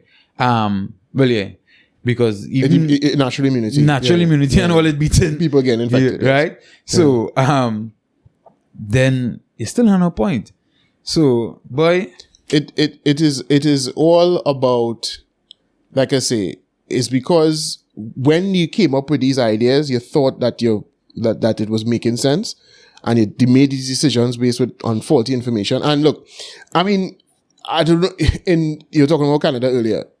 I was seeing today in Saskatchewan, they have decided to do away with the proof of vaccine mandate, right?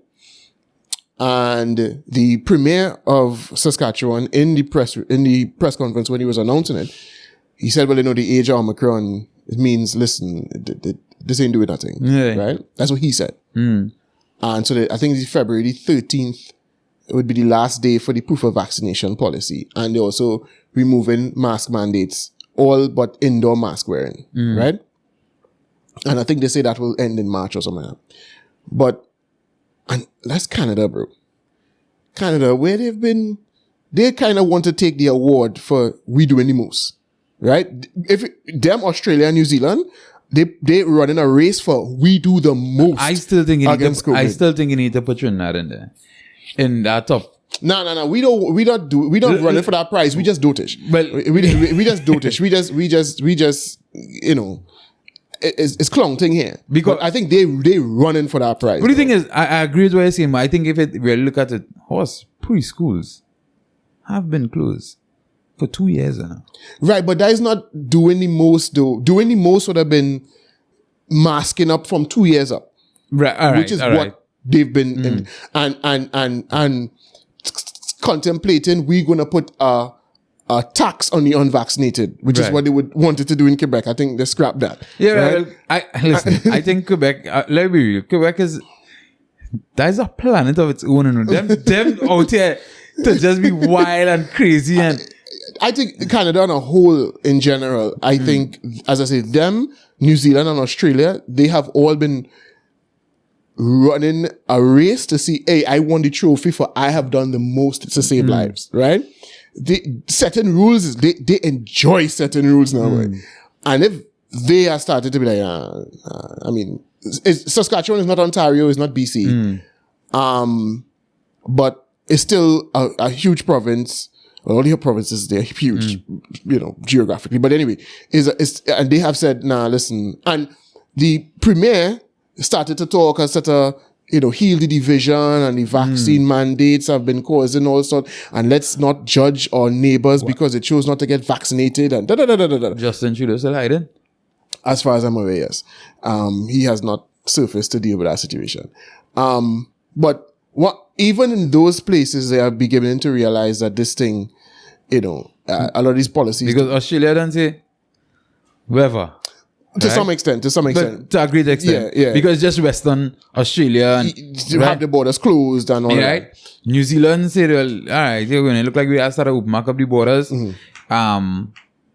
So New Zealand opened back up their borders to their citizens, and I think... Yeah, but it's a while before they open it up, I hear it's like 3 months from now or something they're looking to... I think it's like April or March, they open it back up to regular people. Oh, okay, all right. To their own citizens, right? To their own citizens, supposed to be no March. I think August for international people. Right? It's crazy, right? Yeah.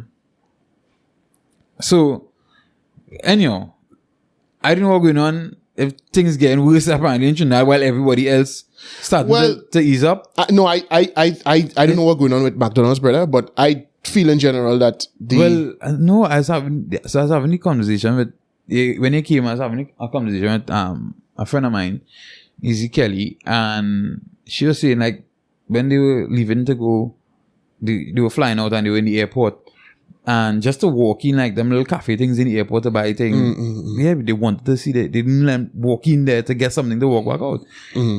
They wanted to see the vaccine stuff now. I think in general, Trinidad and Tobago, and you could tell from the news, you look at the news, dog, there was a point in time when it's like, does anything exist but COVID to these people, right? No, that's not the case. The news on TV, the newspaper, I think people, and no, I'm not saying that we are going to relax things like England tomorrow and like that. I'm simply saying that in general, I think we are edging closer towards returning to normal, as opposed to the other way around. We'll take more time. Now, to be fair to us as well, we will also say that the virus is being persistent, dog. It's not like because we were talking about deaths going down. Today was 19 or something like that. Yeah, that's what I'm saying. So, and 900 in some cases. I didn't even know that was the amount. Yeah. But so they could say we don't have the vaccination numbers that some of those countries have, and it appears that the virus is still being very persistent. It's not the official numbers seem to be kind of dropping now. Right. Which is all that should matter, because all what we claim, this whole thing has always been managing the situation so that the health system doesn't buckle, and that people who need other care other than COVID don't have to suffer because of COVID patients. So that is all that should matter. Once we have a situation where the hospitalizations are manageable as far as the healthcare system is concerned, we shouldn't have a problem. But whatever, that's for them, a decision for them to make. But I don't get the feeling that we here are getting more anal. All right, so let me tell you what I understand what you're saying, but my issue is the people might be relaxing, the media might be relaxing, but the government isn't. The restrictions and the laws or whatever you want to call it, they are still there. Yeah, but they're coming. Yeah, but you see the thing with wearing a mask in the car with my family. I fed up on that now.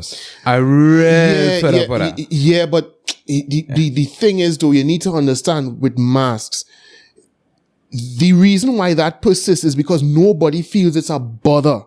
Nobody is carrying. If people start to carry on about that, that will change next week, brother.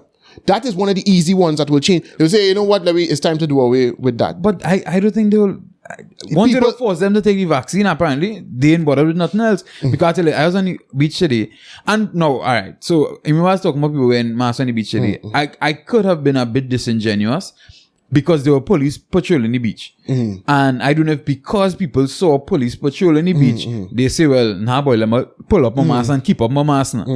So in that case, I might have been a bit disingenuous. I don't know if I don't know if they didn't see police. The last time I went to the beach, which was a long time ago, I would say 5% of the people were wearing masks on the beach. Right. Everybody's wearing masks outside. But when I say like when they park in the car and thing, like only about 5 to 10% of people. Boy. But that's when I went. That's when I went. No, as I say, thinking about it now, I don't know if there wasn't police, if they had no sight of police before, if people might have just be like normal. But then seeing the police, and that's what I'm talking about. I mean, oh God, dog, this open air, we done science done disprove this, and I don't know.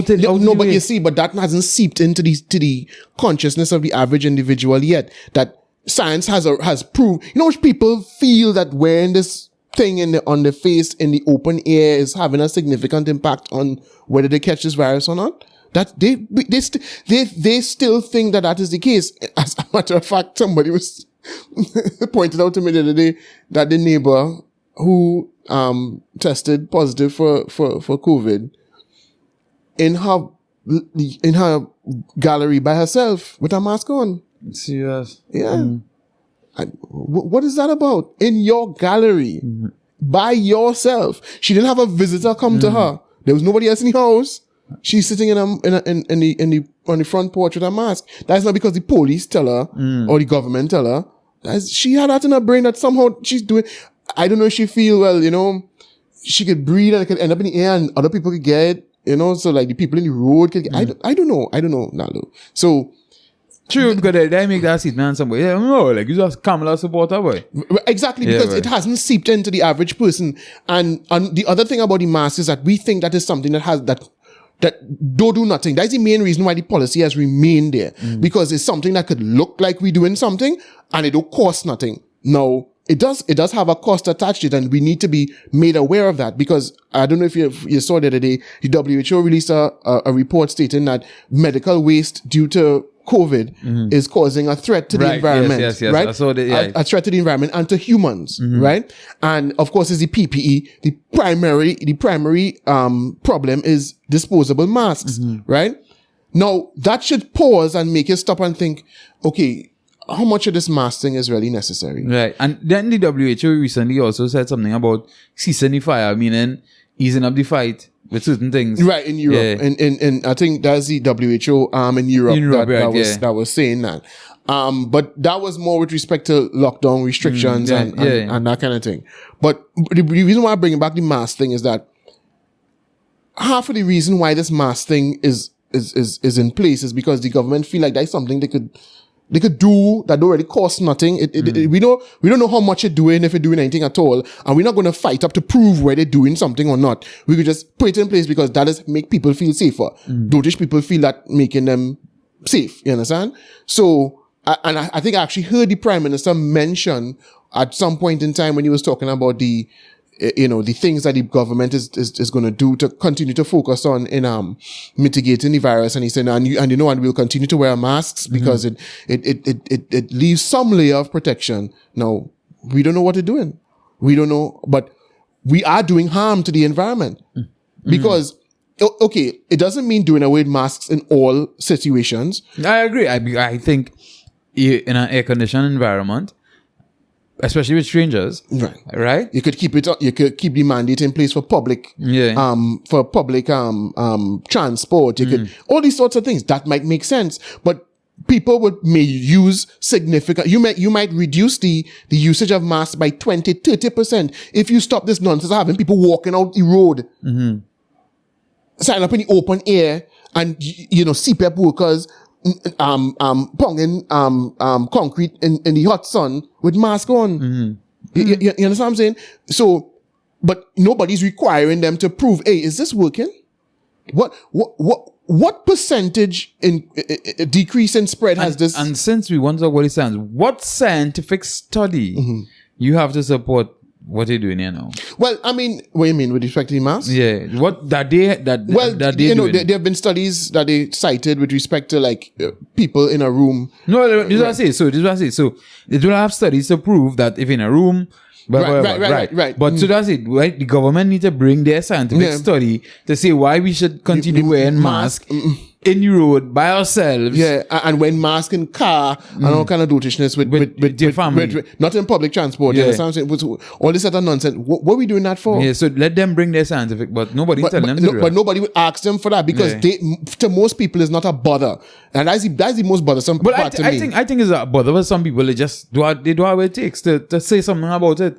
I think it have so much people that will tell you you're stupid for questioning that it go bother some people, but but I don't feel like there's a battle I want to fight. Well, that's true, but I think there's also a lot of people who seem to like wearing the mask, boy, dog. Yes. That does worry me. You think it's them ugly girls who have a bad bottom half? Them too, but I think there are other people who I think they take to this mask wearing thing way too easily. Like they have too little a problem with putting this thing on. It's like what is either that they really believe it's doing a significant amount to prevent the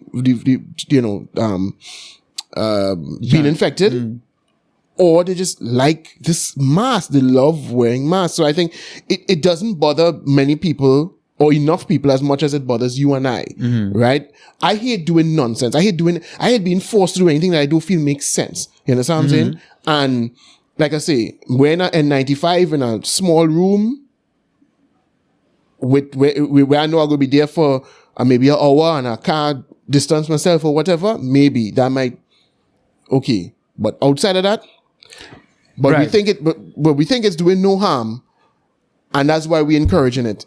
But we are doing harm, and somebody needs to bring that to their attention. Right, so let me just give you a quick example before we wrap up this. So the lady who does my wife's facials, because she started to do this facial thing recently because she started to get a sort of marks on her face now. And the girl was like, "Hey, you're going on." That is because that's what they call mask near apparently it's called now. So that's how many masks. So what you need to do. My son does get it too. Right? So because she used to just have a cloth mask that you go wash every now and again, so the girls just what you need to do is get a disposable mask and change it every day. Yeah. So my wife is changing masks every day. Every single day. Every day. So how much waste is that creating? And if it makes no sense, let's stop it. Let's stop the nonsense, but it's theater and it makes dotish people feel safe. So talking about theater, right? Switch over to Joe Rogan. Boy. So Joe Rogan has been in the news recently. He has been under some fire. One, obviously, the situation with Spotify and Neil Young. And then, obviously, Neil Young gathered some support by certain other artists. Our old white woman, can't remember her name now. That's how insignificant she is to me. But she's probably significant to somebody else, probably her family, probably. What I should mention though, one thing I came to find out after we spoke about this the first time was that apparently back catalog music is the bulk of what Spotify trades in. Right. So most of the music that is streamed on Spotify apparently is not music you and I listen to. Right. Or it's not the modern latest hits. Even if we get into that discussion, that's a whole different thing, right? Because I don't know how deep you went into that wormhole with Neil Young, but apparently the person who bought the Neil Young catalog for the hedge fund, they also have shares in Amazon Music and all them kind of thing. Yeah. And Pfizer. Yeah. You understand what I'm saying? Yeah. So what they're saying is it possible that is what kind of was the underlying? No, but that's a different story in terms of what was driving his action to call for that, and because apparently since he's moved over to Amazon Music, he's now offered a 4-month free discount to everybody who sign up to Amazon now, and they have the hedge fund that bought his music, half his catalog or a little bit over half his catalog, they have an interest in Amazon. In Amazon Music. So an interest in Pfizer. Right, but to be fair, a lot of people have interest in Pfizer. That is a kind of to say that is, I'm sure there are hundreds of hedge funds that have some interest in But Pfizer's the thing performance. is, how much of them just happening to be going up against the person who is deemed to be anti-vax? Yeah, but I think but I think a lot of people could be. You could dig deep in a lot of corporations and find a connection to Pfizer. What you can't necessarily find is a connection to Amazon Music, right? And that is to me the more, and also with other media houses as well, because the other thing is, I think the company has not a controlling stake, but a stake in, I think it was CNN or MSNBC or some one of them companies as well, another media house for whom Joe Rogan would be competition. Right. So all of those ties. Right. So he came out and he said his piece pertaining to that. I saw a lot of people say all kind of thing. One thing a lot of people forget to mention was that these people who they claim was spewing misinformation were people who were professionals in their own right and in their own fields. So whatever people decide that people who supporting Joe Rogan decided they want to forget that and just go on the Joe Rogan train. Alright, what can I say? If you all didn't want to come up with a good defense or a good argument, no problem. But then we have obviously, as these things go, once the mob is against you, then they start to dig further, and they dig. And they put out a video basically with Joe Rogan saying the N-word, the word nigger a couple times. And Not a couple times. A lot of times. Well, a lot of times. Right? And also they put out a video with him talking about sometime he went to see Planet of the Apes and the As a taxi joke, driver as a joke. Yeah, that was a joke he used to tell. The thing is, Joe Rogan is a comedian, right? A stand-up comedian. A stand-up comedian. And he has given his story in a joking way, and whatever the case may be, nevertheless, they pull all this together, and obviously now they're painting him as a racist. Why dog boy? And Joe Rogan, some of y'all would say I'm a big Joe Rogan fan. I would say, dog, you feel me, dog? I think you coming out and releasing them videos, I would say, dog, move like a pussy there, dog. The first one I do have a problem with, okay, so after the situation with the vaccine misinformation, and that was the arrow that they were throwing at him, he came out and he gave, I didn't think it was an apology, but it was an explanation. Right. He explained himself, which some people might think is unnecessary, and that's neither here nor there to me. He felt he needed to explain himself. He explained, how he does, why he does what he does, how he does it, and what he thinks he could have done better in terms of when he has people on who are controversial guests. Right? That was not an apology. I don't have a problem with that. The second one was when they released the video. Now, that video has been around for a while. Right. That video I saw that like years ago. So I know that was new. I think it was added to. I think that's some pieces that I didn't see, but that was out a long time ago when because it's not the first time people level the accusation against Joe Rogan. Or not really level the accusation he's a racist, but point out the fact that he did that and found it was unsavory.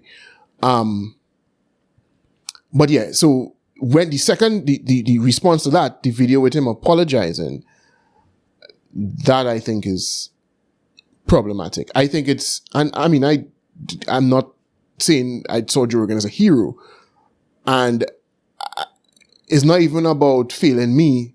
I think he failed himself, because now he just opened the gates to the detractors they now have ammunition, because you've admitted that you've done something wrong. And one thing you shouldn't do when you're dealing with people who aren't sincere, because it's not like the people who are doing this really doing it because they think you're a racist. No, they're doing it because they're trying to get you out, right? Now, if they were doing it because they thought you were really a racist, first of all, they wouldn't do it that way. They would confront you, face to face. They wouldn't put up a collage of, and they certainly wouldn't do it out of context, right? So they don't want an apology from you. They want blood. And you just give them blood. And they're not going to stop. And now, I think what you're going to see from now on from Joe Rogan, you're not going to see the same Joe Rogan on Spotify. End of story. You're not going to see You think he's going to taper everything? He is going to dumb down, streamline, and that's going to be that. Because the next thing they're going to come with is misogynistic, then they're gonna the transphobic thing is gonna come next. they're gonna come because they've already said that about him. So and they have a lot of ammunition in that regard. Yeah. So Well, one for somebody who speaks a lot because he talks on his podcast, so I would estimate 16 hours a week, probably more. it must be Right? And then somebody who's a comedian and tends to make jokes. It's very easy to pull things and take them out of context and use clips against somebody. And they're going to do that. But the transphobic thing, they don't even need to take clips out of context. You could take the whole clip, and there are people who claim the things he says, people call it outrightly transphobic. So you don't even have to take it out of context. You could just put it out there, and you could paint him in that light. Yeah, bro. I think you just kill yourself, boy. But we'll see how it goes. Personally, I'm not one of the people who think that white people shouldn't say the word nigger. I think once is a word, you could say it if you want. I think I do believe in I even have a very, very hard time with people saying not to curse. I mean, especially, if you're a radio and whatever, and they make up these stupid laws, cool. Because my thing is, who say that is a curse and is a bad word? Where did that come from? A man created that, right? So you give by telling people not to use it, you are giving it more power than it has. Well, no, I think in general, human beings always establish lines, borders, things. Well, right. So that's it, but that's a weird border to establish. Yeah, but any border is arbitrary. Well, any border would be any border for speech would be arbitrary. Right. So and this is what I'm saying. So and that's why I tend to have a lot of issue with that now, boy. With borders for speech, obviously, we shouldn't be trying to tell people things to hurt them. But if a man just talking and a fuck fall out or, whatever, oh God, boy. You know what I'm saying? And if you tell me it's not the most professional language you don't want on radio, I could understand that. But so far that if you see it as an artist singing in Trinidad, I get locked up. Well, the laws against profanity are strange. And again, when somebody has to write those words into the legislation, I wonder how they feel picking out just words and saying, and giving this word and the assignment of it, it's illegal. It's now illegal, assignment. I just find that stupid. But I don't even want to get into whether he should say it or not or whether, I think that's a real big part of it. He said that the context in which he said it was just different, talking about different stories and whatnot. Obviously, there's no clip of him calling somebody. Yeah, but I'll be honest with you. I don't necessarily buy that. I think the way because I saw the full those clip, well, a couple of them, the full context of the conversation. Because as I said, it's a long while ago. I remember seeing when it came up, and what it looked like to me was white people wanting to say the word and wanting to find an excuse to say the word. Now, I don't think there's anything wrong with that, but I'm just saying, I feel as if he wanted to say that word. He know that's a word he shouldn't say, or at least he feels that's a word he shouldn't say, but he's like, it's like a little child who find an excuse. Right, they find a way around it. A way around it, so now you say it. So I don't think it was, he's trying to paint it like if it, I was just having a conversation and I said the word because the word was the name of Richard Pryor's movie and Chris Rock had his bit and no, he sounded like somebody who was real eager to get a chance to say the word, right? I think that's a huge indictment, boy. That's what it sounded like to me. It sounded like, and as I say, I'm not offended by that. Yeah. I'm just simply saying, that's what it sounded like to me. It sounded like, well, I'm a white person and I know I shouldn't say this word, but if I'm talking about this, I can say it. And you say it with a certain zeal where even when he said that, it wasn't cool for white people to say it. He knew it wasn't something that the average white person should be. In fact, one of the things he was talking about with Richard Pryor was he was talking about how Richard Pryor named his album that because he wanted to make white people uncomfortable saying the word, you know what I mean? So he knew it was a word he shouldn't be saying, or this, the society said he shouldn't say. And so he just looked at me like he wanted an excuse to say it because he's a comedian and he think, he should be able to say things that funny. You know what I mean? So that's what it looked like to me. But that's neither here nor there. The point is, if you know you're not racist, then why are you defending yourself against accusations of racism? Because he said that in the video, and he said, once you have to say that I'm not racist, No, I didn't see that part. Or he said something like that, or I think he said once you have to say that I'm not racist, or obviously you don't start off bad already. If he said that, then right, well then that's probably the only sensible thing he said. I didn't hear that part, but yeah, you start bad already from the time you start to defend yourself against the accusation of racism. Like, listen, now even if you want to say that, all right, you recognize that is, like, I think what he said was, there is no context in which a white person can say that, right?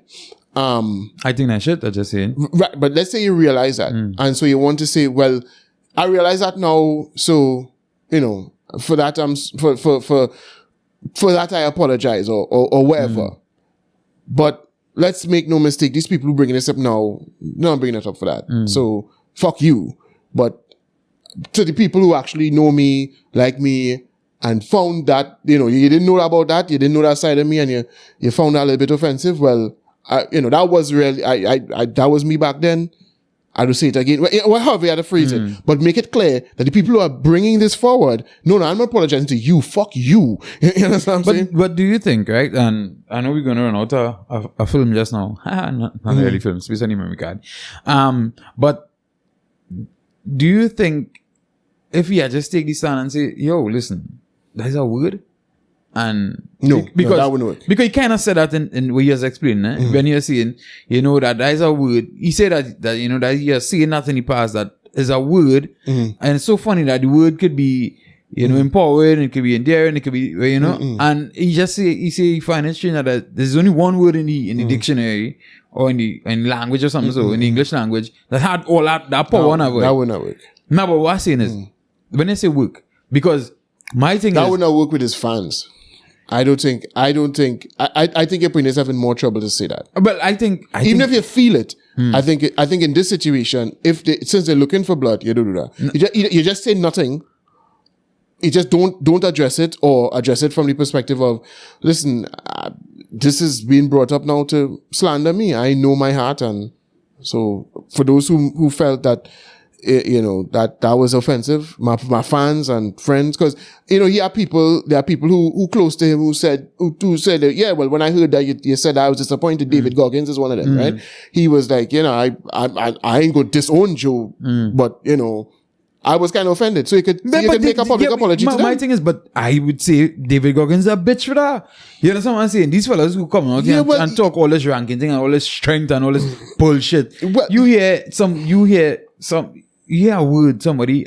Yeah, but the point is, he didn't break down and cry. He's simply saying that I don't think it's right for you to say. And this is why I say I disagree with that. And I think, but so what? I mean, if once David Goggins is not knocking on your door and saying, let me fight because they say the word, I don't have a problem if you have a problem with it. No, but the thing is, we're big men and we move on with life. No, but I think we should be spending more time trying to get people to not behave like that, or not have that kind of thought. Let's have that conversation. Let me get over that. Let me get over this. Who could say the word and who can't? Because if you're telling me that because Joe Rogan said it and somebody you know and rate and love, and you hear him say it, you have an issue. But somebody you don't know at all, a black, but he black could say it, and it's not a problem for you, then I think something had to be wrong with you mentally. Well, I can't live in the brain of somebody who honestly feels that way. I don't feel and I think we talked about this before, but I said it. I don't believe plenty of people actually believe that, or actually feel that way. I think a lot of them just pretend to feel that way because it's something you could do to make white people feel uncomfortable. It's like you've now created a word where I could get you in trouble when you say it. I could make you walk on eggshells around me to say it. And so I think that's the kicks a lot of people get. But I'm certain that there are some people who are genuine with it. I can't get an argument with a person like that. Why go say to that person? Like, I can't get in your head. I don't know. A word bothers you. I don't know. I don't know what to say. I don't know. And it's not a word specific to you per se, but it bothers you to the point where you feel agitated when only a specific person, not just when you hear the word in general, when specific people say it, and they're not saying it in a negative context, you get angry. I don't know. What kind of conversation I could have with a person like that? What I gonna say to that person that could turn them around? Because that person's not rational. So, and maybe it's something that he experienced that I never experienced, because David Goggins always talk about how much racism he experienced as a young fella in a white neighborhood, whatever. So I could never say I experienced what he experienced. So maybe his specific experience is what led him to do that. But I can't change his mind. I'm not going to end up in and I don't think it's my role to change his fucking mind. I'm not talking about you, but or his role, Joe Rogan's role to change people's mind. Approach it from as I say, yo, listen. You see that behavior? I will not support it in none way. Like, yeah, I say it, and I'll probably try not to say it again if someone are upset about it, but I think that is something that a lot of people need to get over. And I mean, everybody's still playing a popularity race. So, obviously, saying that could, but we don't know. I think... Okay. I know for sure that wouldn't work right now. That is not going to work in his favor at this point in time. No way, shape, or form. That is not the thing for him to be saying, especially now, because that is not going to fly with quite as much as you could say his fan base are open-minded and they think, and I don't think a lot of people could, and your supporters, the few that you have, will run for cover when you start to do that. There's not many people that go stand up alongside you. And once a lot of people stand up alongside you, you're sinking. As much as big as we think he is, he could be sunk tomorrow. You know what I mean? If he could be turned into, and when I say sunk, I don't mean nobody ever listened to him at all and he have a podcast and it flopping completely. But he could fall off the top of that totem pole real easy. If the right people, look at Joe Budden. You know what I'm saying? Yeah. You could fall off there. And if the right people start to move away from you, because who gonna start next to you when you start to talk that talk? You, let's have a conversation now, black people. Get over that. You fucking crazy. Who the fuck gonna start next to you while you talking that? No, this is not whether it's right or wrong, you know. I'm simply saying nobody's gonna start next to him while he tries to have that conversation. At this point in time, nah, buddy. So he definitely shouldn't say that. So then we definitely just gonna descend into being all... I don't think you changing anybody's mind talking that. I don't think you could change anybody's mind. I don't think people who are genuinely upset by that, like as I say, there are a lot of people who fake it, who pretend they don't understand the context and they really feel that when you say that, you're okay. And I think that's a pretense, and I don't know what you could do with them. But I don't think the people who telling you that they do hold on to that, what conversation you could have with them? I mean, you could say that... Seek help. That's the conversation you have with them. Seek... If somebody, because they're the same color as you, could say a word. I'm not talking about call you that, We're talking about somebody, right? Because they're the same color as you, could say a word, and it's okay. But because somebody who's a different color, who's not even in your area when they say it on our podcast or they say it wherever, and that could make you blow a gasket. You need help. Well, blow a gasket is one thing, but okay, bringing it back to David Goggins, he didn't blow a gasket. But not David Goggins, but there are plenty of people who tell you they got enraged by hearing it. Right? Blow a gasket is, but that's different from that's not the average person. The average person is just going to get upset or claim they get upset. So even if they get upset, I still think you need help, right? If, as I said before, somebody who's just because clearly you have deep hate for somebody of our next race. Because if the same word said by somebody of your same race, it's not a problem. But you get upset when somebody, and they're not calling you that. So it's not being done disparagingly. They just say it. And you get upset. I think, okay, I don't want to keep making me get into the mind of, people that I can't understand. But I think what they would claim is that when a white person says it, a white person should be aware of the fact that it's not cool. And by doing it, they're displaying to me a lack of respect. They feel as if you should know that you can't do that around me. And for you not respecting that, you're not even feeling like fear or concern enough to say, well, nah, I ain't gonna say that around him. And I didn't give you a pass to say it because obviously there are, you know, people who say that, who have white friends and they talk like that and around them is cool. But I didn't give you a pass to the round. You just like out with that word just so. I think that is what they feel. And they feel like you are, wait, so you don't respect me at all. And you don't even go and ask me if that's cool. You don't even go and, you know, think twice to drop that word in my presence. You just go and drop that word just so. Maybe that is where they're coming from. Maybe they feel disrespected. They feel like. But you know, right? A lot of these people, even including people like Charlemagne and them, if there are words that make white people feel uncomfortable, you know, they will never tell black people not to use it. Or because they would say, well, all you white, all you had to be able to take whatever. And because when you say the word, you punching down, right? Which obviously indicates that black people are less than white people. So which kind of shit up all themselves in the US especially. So how all of a sudden disrespecting must just go one way then? I don't disagree. No, I'm just saying that that's what they would probably say, and it is true.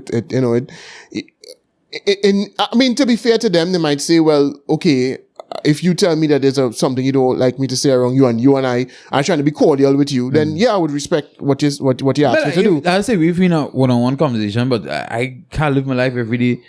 I mean, I guess they will see the whole community say you can't say it. Right. And, okay, it's kind of like, all right, if somebody I just meet call me stupid, or they make that joke when they and I aren't on a level to be making those kinds of jokes. It would come off kind of strange to me because in my mind, it's like, what kind of level of respect you have for me that you feel you could just reach there just like that? You know what I mean? Because that's something that is generally accepted to not be something to say. They feel like, you know, if you and I talking and I didn't gaily pass to say that, you just out with that. It's like, it's like if you call me, insult me. It's almost like you insulting me. As I said, if somebody call you something, or this is what I'm saying. If somebody calls somebody that, and I could understand that this word was used to call people that in a disparaging way back then, or whatever the case may, I understand. But then when we nobody calling it that, somebody just say the word, I really can't understand how. I don't either. And I think people like that who have a problem in just hearing somebody of our next race saying it, I think you all need help. This podcast was sponsored by BetterHelp.com. No, it wasn't. I just I check Talkspace or something. I think listen, I don't think is. I can't talk to people like that. I don't know what's going on in their brain. I don't understand their rationale. For people, if it have anybody, I know that like that. Don't ever talk to me in life again. I should have plenty of people you know who like that, but it just that hasn't come up yet. But like, so I just tell them from now. But why? Right? But why you may take such a militant stance on because this? I might say nigga and you might be offended because you say I Douglas or some shit. Listen, my thing is, let's take David Goggins again as an example, right? He is, in many ways, as un-bitch made as you can be, right? That's his thing. He's as un-bitch made as you can be, but he has a problem with this. So what do I say? That all of this make him a bitch, or this is just something weird with him, or maybe I don't understand it, and it's not for me to understand because clearly he's not a bitch, right? In many other ways, I would respect his temerity, and I would want to mimic his temerity. But in this way, it's something I can't understand. So it's for me to just say, well, all right, well, that is you, bro. Well, I press on. But I think he needs help. I think he needs help. We need help for the guys. The guy's a very successful fella. So that because you're successful, I mean. But what was it bothering him? Everything not. I don't think everything functioning well up there for him. But apart from that, you understand? But we need help for. So can you feel you need help? Can you find that shippiness? I mean, I find shippiness too, but it's not something I feel like, you know, I'm so militant about it. Because as far as I'm concerned, if you are going to allow yourself to be perturbed by that throughout your life, then that's up to you. I have my own demons to fight. I have things that bother me that don't bother other people. I agree, and I understand what you're saying. I would hate because I don't ever want to have this argument with anybody now. Way. And I think somebody who thinks like that would try to have the argument with me. You understand what I'm saying? Okay. That Now white people should never be able to say, and I'd be like, what's that counter? What shit is that, So, man? but so throughout your life, you've not had disagreements with people. Everybody who's lying with holds exactly the same views. Not on something stupid like this. I mean, because they could bring some important facts to support your argument, right? So you think that everybody that you lineman with, so you think if you and I do lime that much too. yeah, but boy, I mean, you have friends, you have close acquaintances and friends. You know, I was talking to my wife about friends, and she's like, well, yeah, your only friend is Jude. So, well, that's not true. So, but throughout your life, you everything. So you think you and I would agree on every single thing? No, we do. You don't think I have some weird, like, I would have some things that are weird? But and you just move on. It's like, well, that's fucking you and you move on. So, but the thing is, I could sit down and always understand somebody's perspective, right? So I would be like, I really do agree with that, you know. But I could understand why you feel that way. But I really can't understand. So there's you don't like with nobody who you like. There's some things I just can't see eye to eye with you on that. No, like as I say, for me, I could really always understand somebody's perspective with something else. I could, all right, I understand why I feel that way. I disagree with it, but I could understand why I feel that way, right? I don't think that's the best thing, but I understand why I feel that way.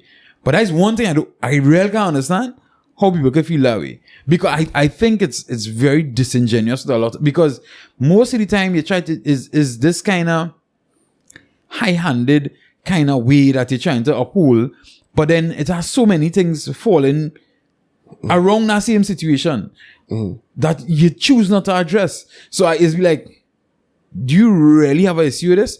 Or, as you say, you're just pretending. A lot of them just pretending. You just... A lot of them just pretending. This is a way to get back at white people. Yeah. And if there's a situation, something had to be wrong with you. But I think that's the most rational explanation I've heard for that in a gazillion. I wish people just admit it. I think that makes sense. But listen, I get my Jones. Is my way to build my Jones. If you tell me that, this is my way. Listen, these people. No, they didn't do it to me. They did it to my ancestors. But these people do all kind of thing to me. So what? I can't make them walk on some eggshells now. Right. I do mind that, and I do. I just wish you'd come out and admit that that's what it is. And I do mind as well. No, but I just do that because I don't like white people. I could be like, okay, I understand. But don't tell me, I am not racist and I love white people, but just take us it that one word. And be like, oh, what? Well, you know, we had to chop this into a part one and a part two. So this episode will you'll probably, I'll cut it away. You'll get the segments. So, right? It's always segmented down. Because, we broke up the topics pretty nicely. So, right? So if you make it through the whole episode, I wish people would, but I don't know if they would. This one was a marathon. We have gone a bit longer, and the film run out. So thanks again for viewing. I'm surprised I stay up this long. Serious, I do fall asleep driving, man. Thankfully, it's not far to go. All right, true. But that's when it's fall asleep when you feel it, you're riding. Well, anyhow, so thanks again. We out.